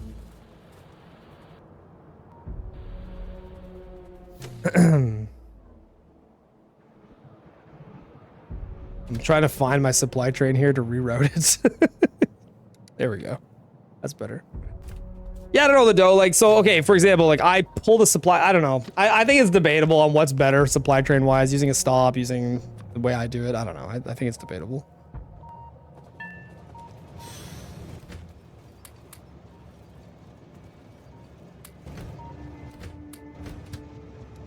So much time. So much time. Yeah, man, maybe I could have outposted even faster. So I guess the question is, the dough, on your outposting PB, what is your time from 1,000,000 to 20 million? Because I'm 242. I'd really be curious to know, because if yours is faster than mine, then I should reevaluate some things. 242 and a half to 415, I think, again, is like an hour 33. Hour 33. I think I'm like an hour and 33 minutes from 1,000,000 to 20. So glad we're getting a month between Frostpunk 2 and Factorio 2. I didn't know Frostpunk 2 was coming out. I literally just bought Frostpunk 1 on the Steam sale. I don't know if that's something people would like enjoy watching me play, but it looked fun, so I bought it. Oh yeah, here I finally put on the better book bags. Jesus. Slummed it for 4 outposts. I think my fastest is close to 90 minutes. If it has map re-rolling, people will watch. If it has map re-rolling. Finally good bots. I know, right? It took so long to get decent bots. I might start. Here, we'll start running this at 2 speed. Outposting is kind of repetitive. Personally found Frostpunk a bit too depressing to play. Well, it's all like snowy. Isn't that like the tone they're going for, is like this like snowy and depressing tone? Now this is speedrunning. Yeah, you want to see it start going fast? Here we go. At 2x, your combat bots finally can do work. That's right. Look how fast we're going. Yeah, 90 minutes would be really fast though. That would be outposting going extremely well. Coming up on 20 minutes of lost production. Yeah, so right here, okay, I'm checking. I'm looking at stuff and I'm thinking like, okay, hold on. Stuff is not getting enough chips for some reason. And I'm like, okay, why? Look, I noticed this belt's not full. What is going on? Oh my God. And thank God I checked this. Like, thank God I checked this. Ah, an entire line. Ah!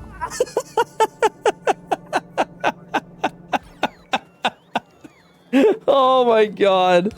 I'm also lucky that that single power pole was not like essential for the entire thing to have power. I mean, there's obviously it's getting power from a ton of places, but like, oh my God, like that could have, yeah, that going unnoticed for the whole run would have killed it for sure. Like, definitely would have killed it. Yeah, I mean, we noticed it at the 5th outpost. So is that ideal? Obviously not. It's not great, but we found it fast enough that it did not kill the run. It definitely did not kill the run. World record holder, ladies and gentlemen, that's me. That's me. Man, that is so funny.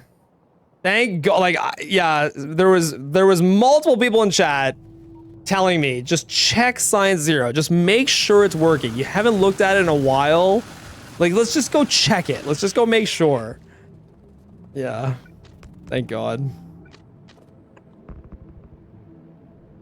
All right, now let's zoom. Yeah, I mean, I don't know. Was the outposting on this map perfect? No, but it went really well. I mean, 415 is like, I think it's like, it's funny because I used to get 4-7. I've had multiple runs where I've gotten 417 green chips, but that was a while ago. And back then I used to get my science times too slow, and I've improved my science times. Congrats. Hell yes, congrats! And I missed the WR run, so this is belated. Tweet, thank you so much. That's incredibly kind of you. My God, 5,000 bits. Tweet-la-la. Thank you so much for the cheer. You're amazing. So good. Coming up on the power flicker. Power flicker's in a while. That's in a while. And that's another like insanely stressful moment. Thank you so much for the bits, Tweet. That's so kind of you. Yeah, we're actually watching the world record run right now. It's at 2x speed for outposting because outposting is kind of slow. But yeah, we're watching the world record run right now. Good stuff. Look, I've pushed this hard for months and I'm gonna ease off of it a little bit, but I'm gonna keep doing runs at least 1 or 2 days a week because I do think a 413 can be done. I think a 413 with these prints can be done for sure.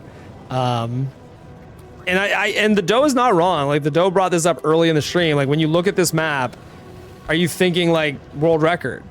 And I don't know if you are. I think when you look at this map, you can see issues. Like, you can see how this could have been a better map. And so, yeah, I know there's probably, like, it's hard. The run is so complicated. Like, it's easy to say one thing's good, one thing's bad. Like, there's no such thing as a perfect map.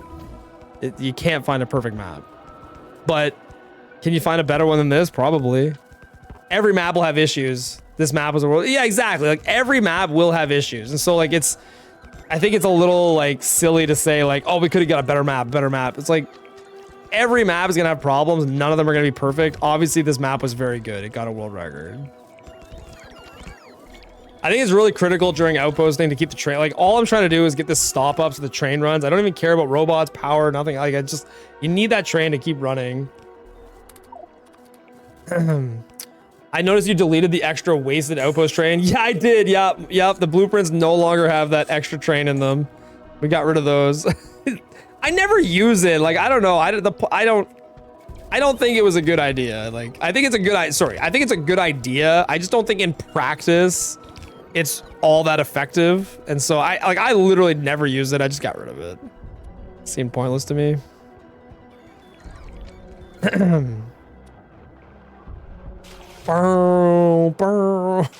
So many alarms. Have fun and greetings from Vienna. Pitta, how you doing? How's Steel AxeCon? I really wish that I could go to Vienna to be at Steel AxeCon as well. Unfortunately, I live in Canada and have a family, and that sort of a trip is just not in the budget, time or money-wise. The many hours of map scrolling kind of proves that you'll never have an absolutely perfect map. Yeah, no, that's true. Like, yes.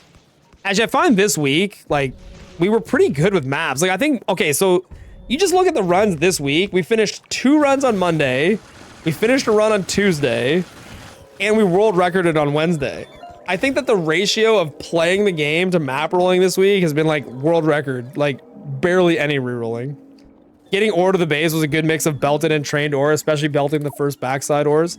Yep, I think overall it was a good mix. Overall, it was a good mix of like belting, training. It all worked out pretty well. The maps this week have been good, more or less. Yeah, they've been good, more or less. Like, at least there have been playable maps to run. The devs allowing a few good seeds out of the pile. Yeah, finally.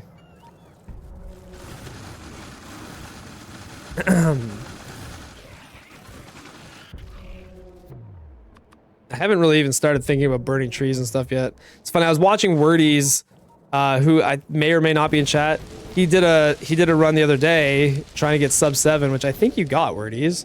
And if you looked at his map, he had no trees on the whole map. He had to like just drive a straight line into the darkness to find a forest. It was hilarious. You should be burning trees opportunistically. Yeah, no, I think right now I just start thinking about it here. I think that during the first like few outposts, it's so far from my brain to burn trees. I'm like so single-mindedly focused on getting the outposts up. I will say that this outpost thing, although it obviously it goes well, I do have to deal with quite a few bugs pretty early, which slows it a little bit. Like there's some issues. Yeah, classic problem. Yeah, Wordies, there he is. Yeah, oh my god, man. Looking at your map seed at the end of the run was so funny. It's just like, man, this guy had to work hard to burn trees.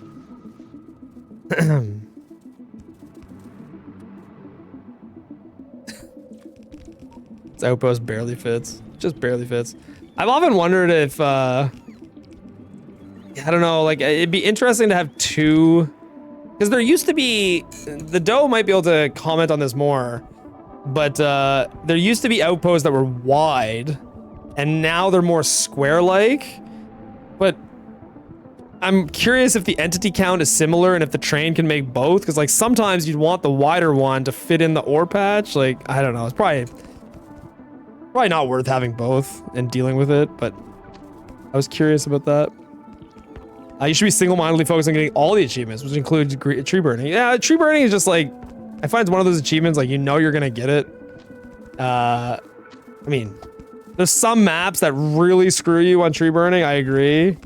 But for the most part, like, I think it's... I don't know. I'd rather my mental and physical energy go into green chipping, because tree burning is like...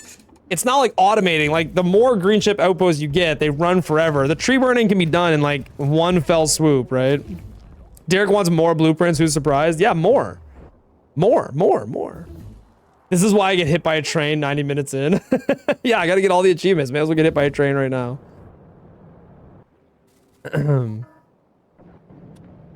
Yeah. No, I think everything kind of just came together on this run really nicely. Tree burning is absolute murder on UPS. That is true. If you do tree burning like very, very late in the run, it hurts UPS, but the timing with which I did it here did not have that problem. Yeah, if you do tree burning after 28 outposts, it's not great. So right there, the train missing prod 1s. I believe the train is missing prod 1s because of the 20 minutes of lacking production in Science 0.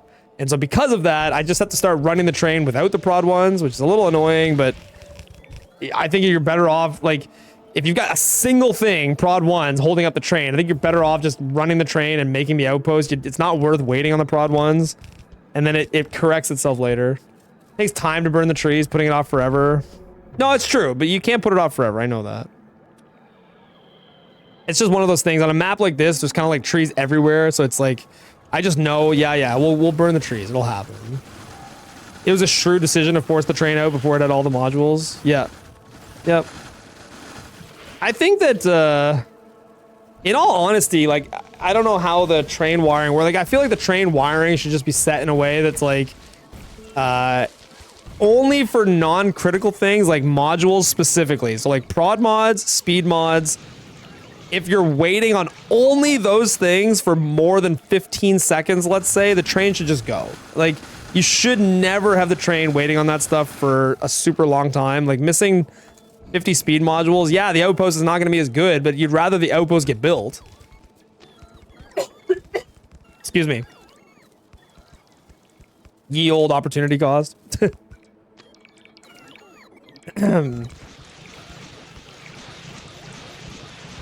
Yeah, I find that there's I find this is the part of the run that has the most unknowns. Like, as a viewer, I think it's really. I do it again here too. I start the train without modules again.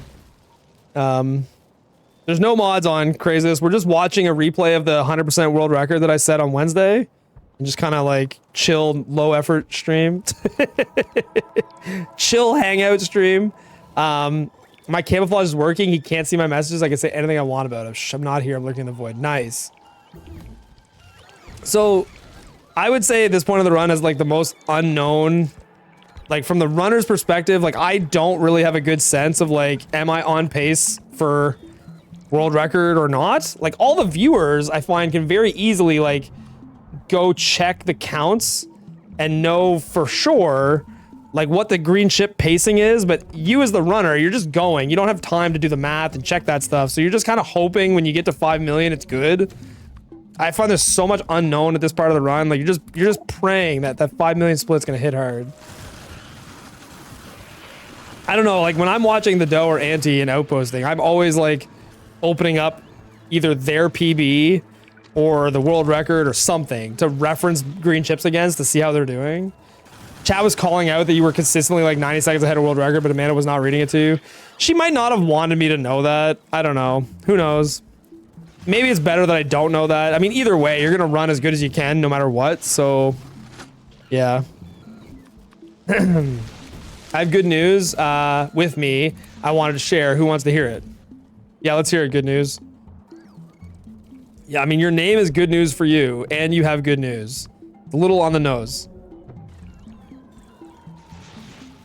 I think we definitely lost some time like routing outposting up to this section of the map, but I think once we got up here, I think it was a good decision. The outposts seemed to get built pretty effectively from up here, I think.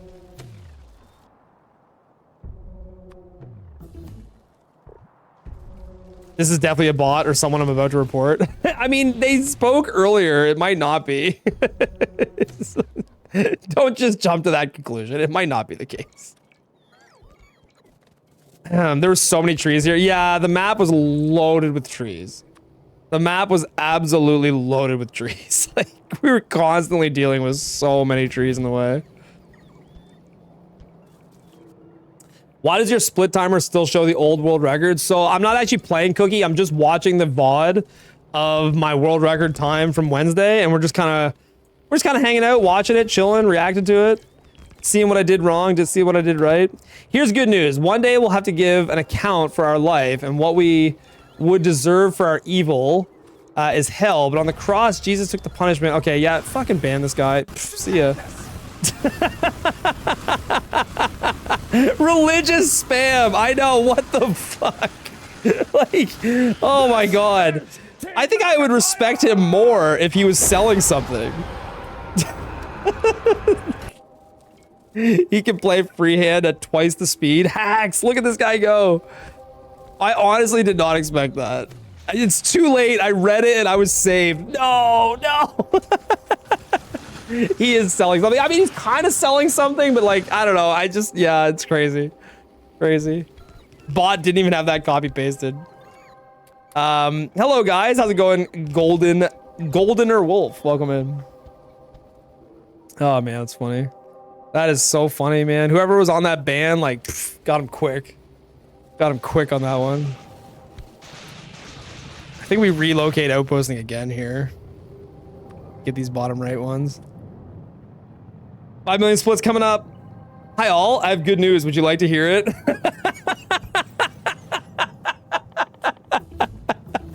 What's your good news, City? Please share the good news with us. Already banned in my channel. Lol rip. Hi all, I have good news. Would you like to hear it? Yeah, I'd like to hear your good news, guys. Hi all, I have good news. Oh my god. Stop. Stop. Everyone's got good news now. Oh man, you guys are funny. Look, I mean, look, regardless of what your like beliefs are. It's so annoying. Like, it's like someone showing up at your door trying to sell you something like religion or a product. It's like, get the fuck out of here, man. I'm eating supper. It's like, dude, we're all here enjoying a Factorio stream. Like, fuck off. Like, no one's here for this. I have good news about your extended warranty. Excellent. Excellent. I'm so excited. Look at me burn trees like a good little boy. You know, I've noticed that the runs this week, after the changes I've made to the blueprints, balancing the assembler 2s a little bit, like there's some changes I've made to the blueprints, and I've noticed that I feel as though my purple and yellow science production is holding a lot better. Don't turn emote only mode on. We're only gonna get Derek Bananas now. It's all gonna be Derek Bananas. No. Good news that, fuckers. Religion's like a dick. I don't care if you have one and I don't want to hear about it or see it.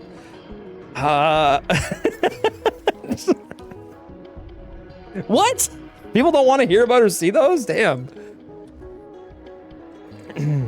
Yeah, so again, like, for me, when outposting is going well, I'm skipping a lot of stages. So like in this one, I went right to L5, which is similar to just going straight to a 2. And when your bot queues are not bad, that's the way to do that. But again, my 5 is producing a third of the chips, and I believe that that is a relevant difference. Hi all, I have good news. Would you like to hear it? Here's the good news. One day we'll have to give it our account, but oh wait, I missed it. I love it. Yes. On Novius, the engineer took the punishment we all deserve, then got off the planet with a rocket to save us from Derek's belt crimes.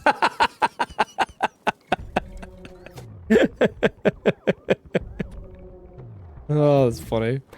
Now it's alarm crimes. The whole run is just brr, brr.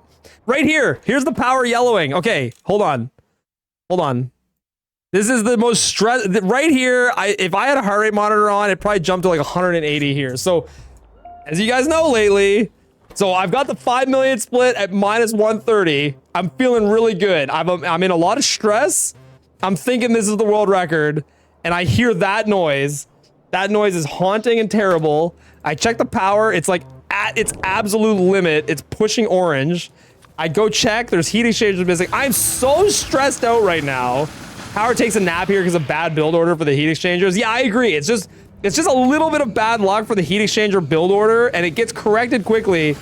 But my God, I had a heart attack. Like my heart rate spiked. I was terrified. I thought, oh no, I'm gonna have power issues. The whole run's gonna collapse. I need to pass on a message from Matt and Tiffy. Congrats on the world record. Thank you, Llama. Thank you, Matt and Tiffy. But I think that ultimately, I check here and it fixes pretty quickly. I don't know if I missed me checking that already. What if you had more power stamps to prioritize the innermost heat exchangers? It's honestly probably a good idea, Barcode, to have like just a couple extra power stamps that do exactly what you're describing. See, the alarm stopped dinging, and so I think immediately I'm less concerned about it, but I don't think I've checked yet. I just want to see where I check. Because I believe at some point I physically check the pole to see what the power is, and it's gapped again. 8-stage power stamps. Yes, more power stamps, exactly. It's not done flickering, okay. 2,000 power stamps. More stamps. Just I think 1 stamp per entity is ideal. Yeah, so okay, as soon as I check that, I see a giant gap in our available power. And immediately that just tells me, okay, heat exchangers got built and we're fine. And literally for the rest of the run, power is fine. We cruise for the rest of the run and the power is no longer a problem. But that one moment of power hitting its like limit, I scared the shit out of me. It's just, yeah. I do so many of these runs and like, I mean, you guys have seen it. So many of these runs have died on like just one singular thing going wrong and the whole run collapses like a house of cards. And I was just having these like horrible flashbacks of that happening again. It's like, not again, like not again. Another run that's like otherwise fine, falling to pieces, and it didn't. And yeah, felt good. Felt like it was hanging on the precipice there, like, and held on. So that was pretty sweet. More BPs equals more PBs. That's right. Exactly. More blueprints, more personal bests. Why does it say world record by Anti? So this is me watching entropy. This is me watching my world record from Wednesday. And so this is what my split showed that day. We're just watching the run from Wednesday with exactly what the split showed then. So at the time, Anti did have the world record. Yeah, it's called phone it in content. I know I've made that joke like 1,000 times today, and you're gonna hear it one more time. I'm just phoning it in today and doing some low effort reaction content. Cause I'm tired. But also I wanted, oh, look at the snipe. Oh my God, that was one of the best snipes of the run. I also wanted to watch the run, and like, it's nice. I get to talk to everybody. I rarely get to talk to chat so much. Yeah, so tree burning. I personally, although yes, I'm trying to exclusively do the green chips because they're the most important, it does nag on me all the time about burning the trees. Like there's something really mentally nice about having all the trees burned and just knowing like you don't have to think about it anymore. I love it. I love it. Has Amanda canceled her German lessons? Yes, exactly correct. I think we just got Solaris and deconned it. Yippee-ki-yay. Damn, I missed that. Maybe I should do a react stream to this world record tomorrow instead of running. You should, the dough. Yes, do it. More reacts. More reacts. You really deserve this relaxing stream and enjoying chat. Thank you, artists. I'm definitely like super happy. It's not just about, I don't know, there's something to be said about just trying to do something for like months and having it come together. It just feels really good. Like I always felt like a 415 was possible with these prints, and I'm really happy we got it. Derek reacts to the does react. Yeah, it's a reaction stream only now. I'll react to the does react, and then she can react to me reacting to her react. I'm here for the does reactions. Yeah, the dough, you should do it. Do a react stream to the world record. Reactception, exactly. Honestly, dude, you were playing really well for like 2 weeks. You just had to wait for the run to come together. Yeah, that's how it felt. Like I feel like the transformation from my 418 time to what the 418 is now was like several weeks of practice and learning and modifying blueprints and adjusting to things. And it felt like in the last 2 weeks, everything was just feeling so perfect every day. And I just had to have the right balance of things come together. So Never's blueprints are done. They just have to be piloted to the time he wants, which who knows. You may notice, by the way, that this outpost was limited by beacons. And it's funny because I said this during the run. The doe herself adds beacons into Red Chip 0, which I removed for Science 0, because for me, I was like, well, beacons are never limiting for me, so I'm just going to take them out. And sure enough, I have an outpost limited by beacons. So funny. Speaking of followers, looks like you just passed 2.9k. Yo, thank you guys so much for the follows, by the way. I've been so bad at acknowledging follows today, but yeah, Cruel and Mondgo, thank you for the follows, guys.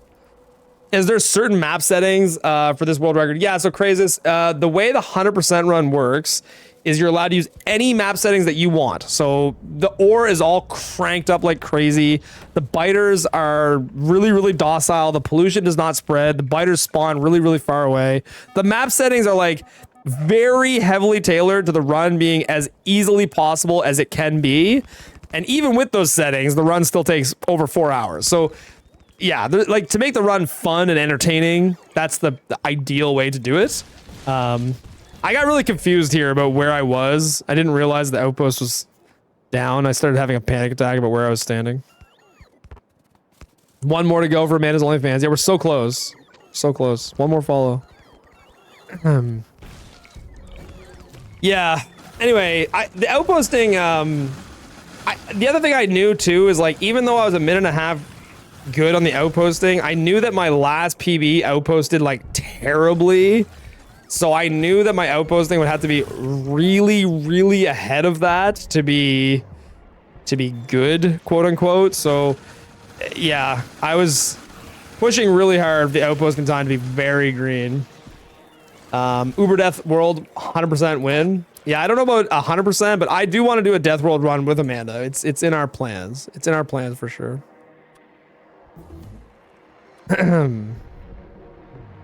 I have good news. Would you like to hear it? Yo, enemy, thanks for the 20 bits. You'd like a fortune, would you? Enemy soldier, love is at your hands. Be glad and hold on to it. Love is at your hands. Be glad and hold on to it. Yeah, I don't know, the dough. I guess I'm curious, like, what is your opinion?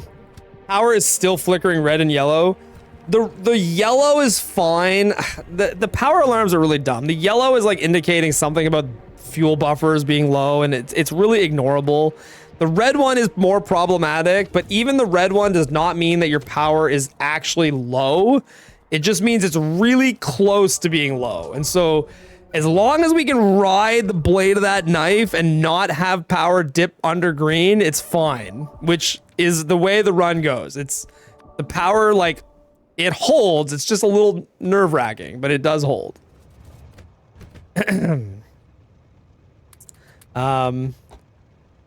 Uni 20, this run is now blessed. I don't think that worked. The yellow and red alarms are dumb, and I deleted them the first. Yeah, I agree. The yellow and red alarms, like, I'm strongly debating removing the yellow one at least. The red one, I don't know. Yeah, the yellow one definitely serves like no functional purpose. I don't find. It's not used. The run sacrifices power and drills in order to produce more red undergrounds. It's a good strategy. Now it's blessed. The comma screwed it up. Hi all, I have good news. Would you like to hear it? Llama, you will be rewarded for your patience and understanding. You will be rewarded for your patience and understanding. Would you describe yourself as a patient and understanding person?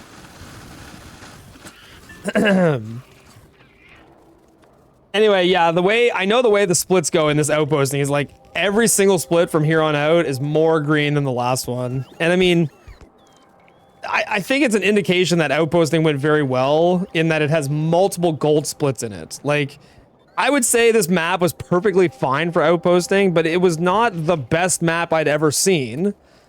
And the fact that it has multiple gold splits in it, to me, is an indication that the way the blueprints work now is better. I don't think it's definitive proof of that, but I mean, yeah. It seems like outposting is going very well. Klingster, thank you so much for the Prime sub. I really appreciate that. If you have good news, we don't want to hear it. We're happy to burn in hell. I have terrible news and I'm keeping it to myself. Yo, Klingster, thank you so much for the sub, dude. Appreciate it. Yeah. This is my last fortune. It was a cock joke. Another fortune for enemy. A dream that you have will come true. Nice fortune. It's a good one. I do know, yeah, I'm killing a lot of bugs during this outposting, which is like, I didn't actually check that. I should have checked at the end of the run what our kill counts were for biters, because there's a lot of biters that we have to kill.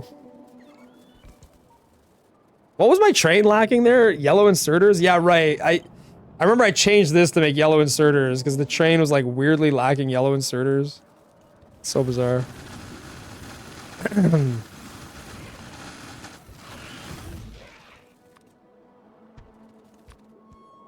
Oh yeah, this was hilarious. I was trying to do these belts over uranium and I couldn't see a thing.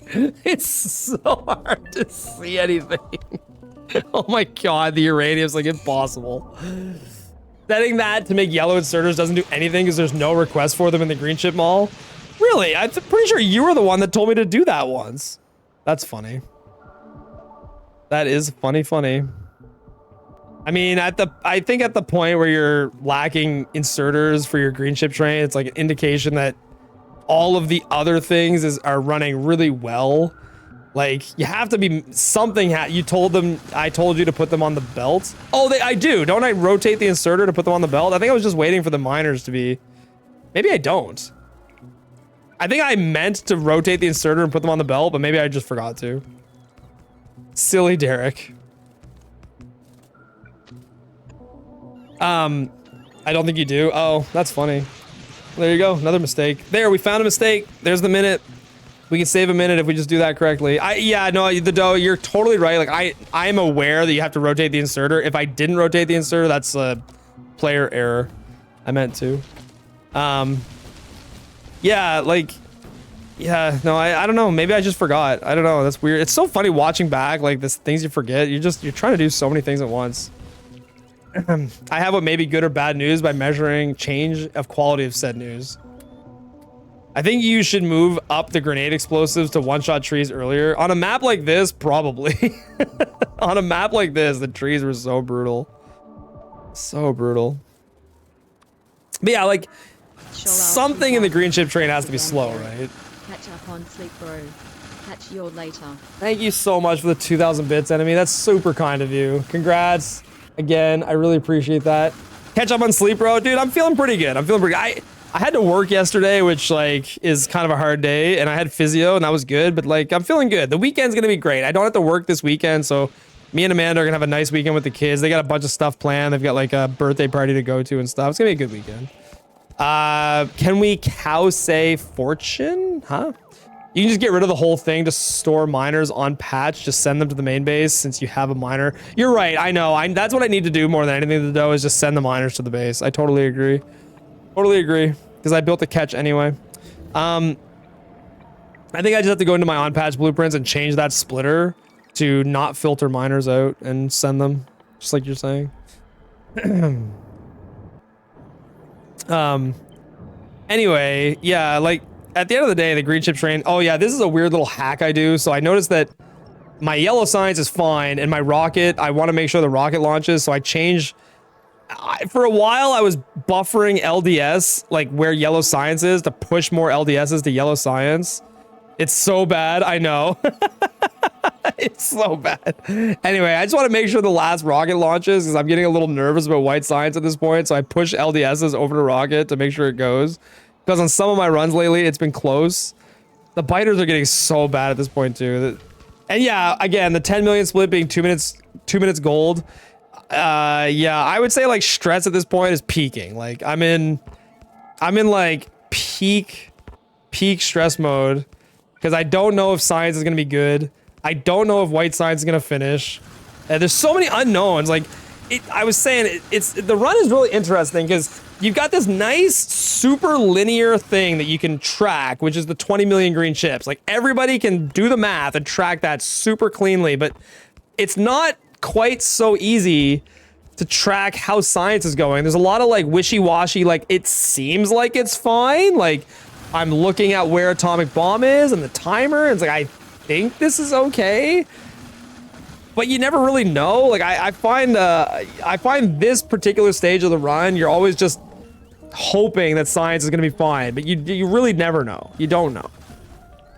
Yeah, there's so much in limbo. Excuse me. Yeah, the amount of biters is getting problematic, and I just used my last combat bots. So many biters. I think this is the last outpost I do out here because the biters are just getting so hard to deal with.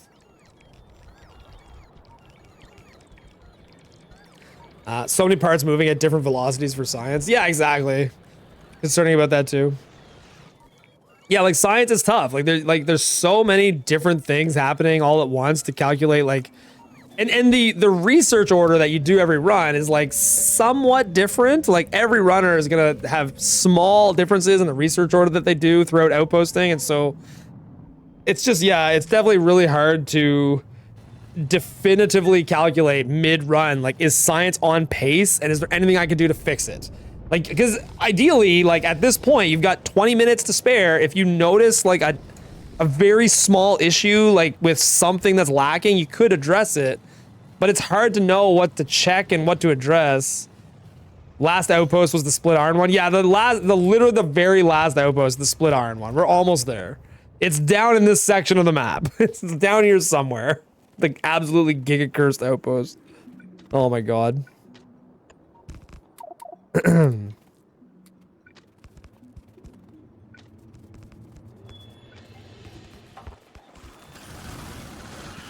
As a complete Factorio noob, this is all magic to me. It's yeah, it's definitely not normal play. You never look and fix anything in your run. Stop lying. That's not true. I mean, in this particular run, I went and added green chips to speed 2s to make sure they worked properly. I went and added LDSs to the rocket to make sure it launched properly. I checked the power pole to fix the power pole. I fixed a ton of stuff. Vegan Nunu, how you doing? Welcome in. We're doing some super low effort content today where I watch my world record stream from Wednesday and react to it. It's good stuff. We're just chilling, watching a sweet world record. Will we watch the glorious split in 1x? Oh yeah, I will. Yeah, I'll slow it down and we can really soak in the horrific 3-3 iron lane. Don't worry. I'll play it at nice slow speed that we can take in. I'm good. I'm working, chilling in a Minecraft stream tonight. Also low energy. Nice. Let's go. Sometimes it's good to have low energy days. Friday's a good day for that.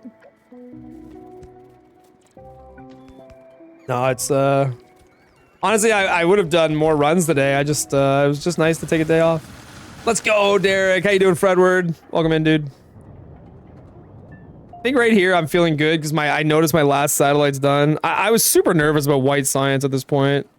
I've had so many runs where the white science is like close. So I just want to, yeah, I'm doing a lot of like checks just to make sure that it happens. Holy frig, Fredward. Thank you so much. Thank you so much for the 10 gift subs, dude. Incredibly kind. Look at the massive gift bomb. Mr. Nova, dodge. You've been dodging all the gift subs today. Fredward, thank you so much. That's super kind of you. Thank you for the 10 gift subs, dude. I really appreciate that. Thank you so much. I can't wait. We're almost at the split iron, guys. This section of outposting, by the way, I thought went really nice. Like, there was tons of outposts all right on top of each other. Yeah, it's not great having to connect them all into one Roboport network, but if you have to do that, it's an indication that they're all really close, which is easy outposting, which is nice. Thanks for the world record, man. No, thank you for watching. Getting the world record is fun for me. The fact that you guys watch it is an absolute gift. Cosaplex, thank you so much for the 5 gift subs. I really appreciate that. Again, thank you so much for the gift subs, guys, and the support. Again, like, I'm honored to be able to speedrun and meme and hang out with you guys on the internet. The fact that you guys support it is like, I appreciate it a lot. It's so funny, like, yeah, I don't know. There's such a different mental energy, like, doing the run versus watching the run in terms of, like, how easy is it to monitor things. Like, it's so easy watching the run to just monitor, like, Roboport count, pole count, bot count, like, when do you need the supply train? And I have a hard time mentally, like, there are times where I just forget to need the supply train and I find myself out of Roboports and probably cost myself 20 seconds, right? I'm here to watch the rerolling, but variety is cool too. Nice. Do you expect to continue going for speedruns after the expansion? Have you had your fill? No, I will likely still speedrun. I'm even still gonna speedrun to try to get this world record even lower. Just maybe not 5 days a week. It's literally on your hotbar. Yeah, I know, it's just like, as a viewer, you're not doing anything. You're not like mentally taxed. Like as a runner, you're focusing on so many things. Oh, look at that 15 million split. My God, that is strong. And okay, so the 15 million split, like I would say at this point in my brain, I'm like 100% certain that this is gonna world record as long as there's not like a colossal like crash and burn. Like there would have to be like something colossally bad would have to happen at this point for this to not world record, because even if outposting goes terribly from this point on, like power, exactly. Like even if the outposts for the rest of the run are awful, they could be as terrible as possible. There's so many outposts already done that like the production is already there. Like we don't really need the last outpost to do much. Like the percentage change of chip production is so little. Like if you go from 20 outposts to 21, you're adding 5% production, right? And so you almost could just coast at this point. So I would say like my nerves are a mix now of like I just hope to God science is fine, because I know mentally if science holds on this run, it is definitely world record. But there's just, again, the science is one of those mystery things where it's like, well, I hope science is good. Like, who knows? Seems the type of things that might add 11 minutes to a run. Wait, if one of those things you were focusing on, what if one of the things you were focusing on was your inventory? Yeah, I don't know. It's I mean, I do focus on it, but I find it's something that sometimes like you can kind of forget to check, and at the critical moment you need the supply tray and you can be like a minute late calling it. It happens. I do like these UPS protecting blueprints too. I'm sure that they were beneficial in making UPS be good. Good. And the most human part of the run is coming up. It's coming, yeah, the 3 belt iron. Oh my god. We're almost at 3 belt iron. It's so close. I'm pretty sure is it the next outpost? I think it's this one. Yeah, here it comes. Okay, here we go. Let's put it to 1 speed. Oh my god. As soon as I saw it, okay, in all honesty, I saw this last outpost and I was like, okay, this is definitely the last outpost I'm doing in the whole run. Like, I knew mentally, it's like, I'm at 16 million. I know how long an outpost takes to get built.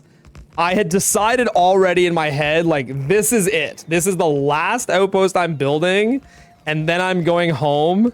And so, in all honesty, my brain was done. Like, all the circuitry in my brain was fried. I was finished. And these 3 belt things just don't work good. Like, they just suck. Like, they don't clearly indicate the direction that they're running, which I need to change. It was so bad. Matt Never, thank you so much for the 5 gift subs. I really appreciate that, Matt. Thank you so much for adding to the gift subs. I really appreciate it. So, okay, listen, I stand by the good idea that this 3-3 split is. This is these are entity counted blueprints that ensure that a proper 3-3 split takes place and that the train has everything it needs to do it. The problem is these belts. These belts are not set up in a way that is like clear what direction that they are running. So I think I was pretty good about checking the arrows on these first ones. But then here, I can't get it to work, and I don't know why. This is all running backwards. Why don't you join the belt straight away? I should have. I know. I should have joined the belt straight away and then run a 6. But my brain wasn't working. It's so bad. Everybody in chat, Amanda especially, is freaking out right now. She's like, she thinks the whole run is collapsing. What's up, oh my god, Target, what's up, man? Haven't seen you forever. How you been? You going camping for the weekend? Have fun camping. For the weekend. Have fun camping. Yo, Target, thank you so much for the sub, dude. Welcome in. How you doing? 20 months. Look at, oh my god, it's young Derek and Amanda. This is like a photo of me and Amanda in high school, I think. I don't know how Target finds these. He's like on my Facebook. He digs up these old photos and then he subs and prints out these old photos. I think this is me and Amanda in high school. I had glasses on. I had glasses. So I used to wear glasses. This is before LASIK. Anyway, yes, Amanda is like panicking that the entire run is collapsing right now from me not being able to process these belts. All of them are backwards. Oh my god. The first one was the correct direction. They're all backwards. Oh my god. Because you're rotating and not flipping. Yeah. I need to chevron these belts so that it's more obvious. Oh my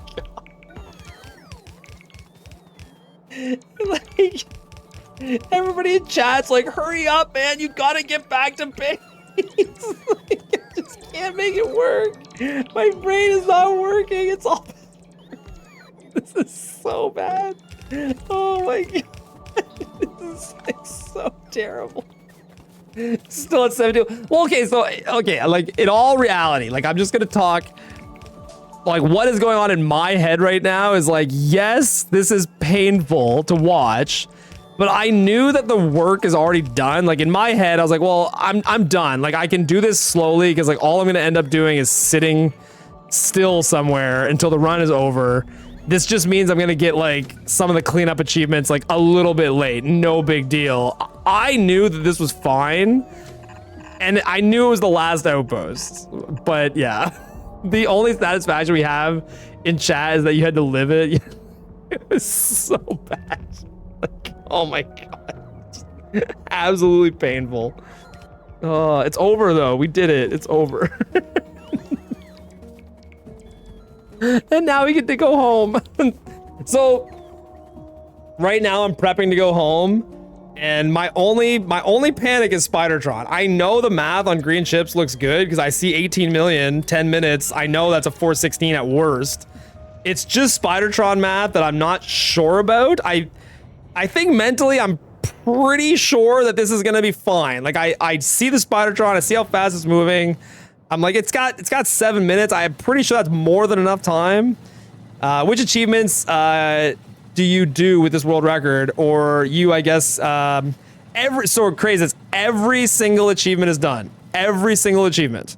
So like things like Solaris and logistics chests that can only exist after the rocket only go up after the rocket. Every single achievement is done here. Logan, mommy went out to Lawrence for a little bit. She'll be back soon, okay, buddy? Head upstairs. She'll be back soon. I'll come up and see you in a bit. Eat a granola bar, eat a cheese string, whatever you want, buddy. I'm a good parent. This part too. Yeah, this part was interesting. The logistics bots were kind of like, oh yeah, the train block too.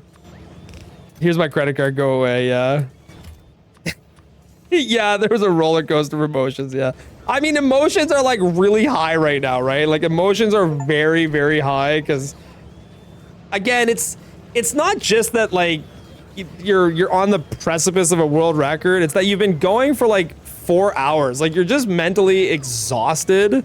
It's like when you see runners cross the line at an Ironman or something and like they just fall over. It's like you're just so tired mentally. And yeah, more like 3 months. Well, that's the other thing. It's like 4 hours, but it's been like months of effort to try to like get, you know, a 4:15 time. It's like crazy. So I know this whole time I had done the math on Spidertron, seeing it went through 30% in 2 minutes, and I was like, I think right here I knew. Like I knew for sure everything is done. Everything is safe. Everything is done. And I saw the green chips flip to 19 million. So we're making green chips a million. We're making, yeah, it flips to 19 million at 412, like 12. So we're making over a million chips every 3 minutes. Just got an advert for McDonald's. Nice. Did he just get lazy bastard twice with the eat a granola bar? That's funny. Hi, congrats on the world record. Hey, Jay, thank you very much, dude. What is that 10K achievement? So you need to get the logistics bots to bring you 10,000 items. So I'm literally just sitting here waiting for logistics bots to bring me 10,000 items. And I just sit here and stuff items into a chest and wait for them to bring me more items. That's it. And you can see it tracking in the top left corner of the screen. It's at like 4.7, 4.9. Yeah. Again, I'm not like super panicked because I know I have until about 4:15 because I was watching the split on the green chip to hit 19 million so that I would have math in my head of how much time I had. And I knew I was okay with time. And all that's left now is the armor, so comfortable. It's taking so slow. Oh, it took a long time. It took a long time.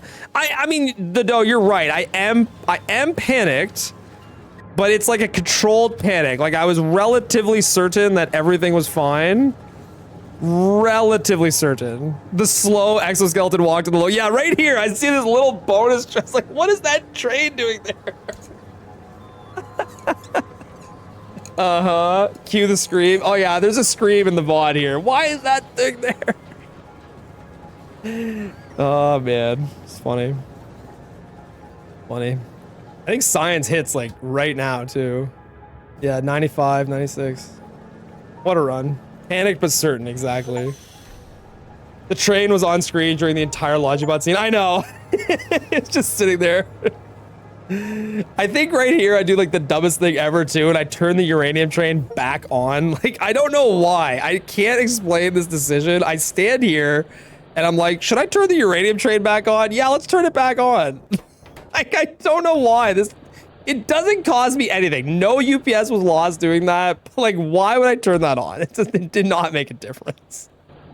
I can't explain it. It's the stupidest thing. Oh man. The worst bad decision is not making a belt circle. Yeah, I didn't want the belt circle. Don't want to get world record with it off. Makes sense. That's right. That's right. This is pretty good timing. Like, because of all that bullshit with the 3-3 red belts, I only got back here like barely. Barely in time to get all this stuff done. Oh man, that's crazy. Yeah, I think it does retime to an 06. I don't care to retime it, but I think it would retime to an 06. GG world record. That's it, guys. World record.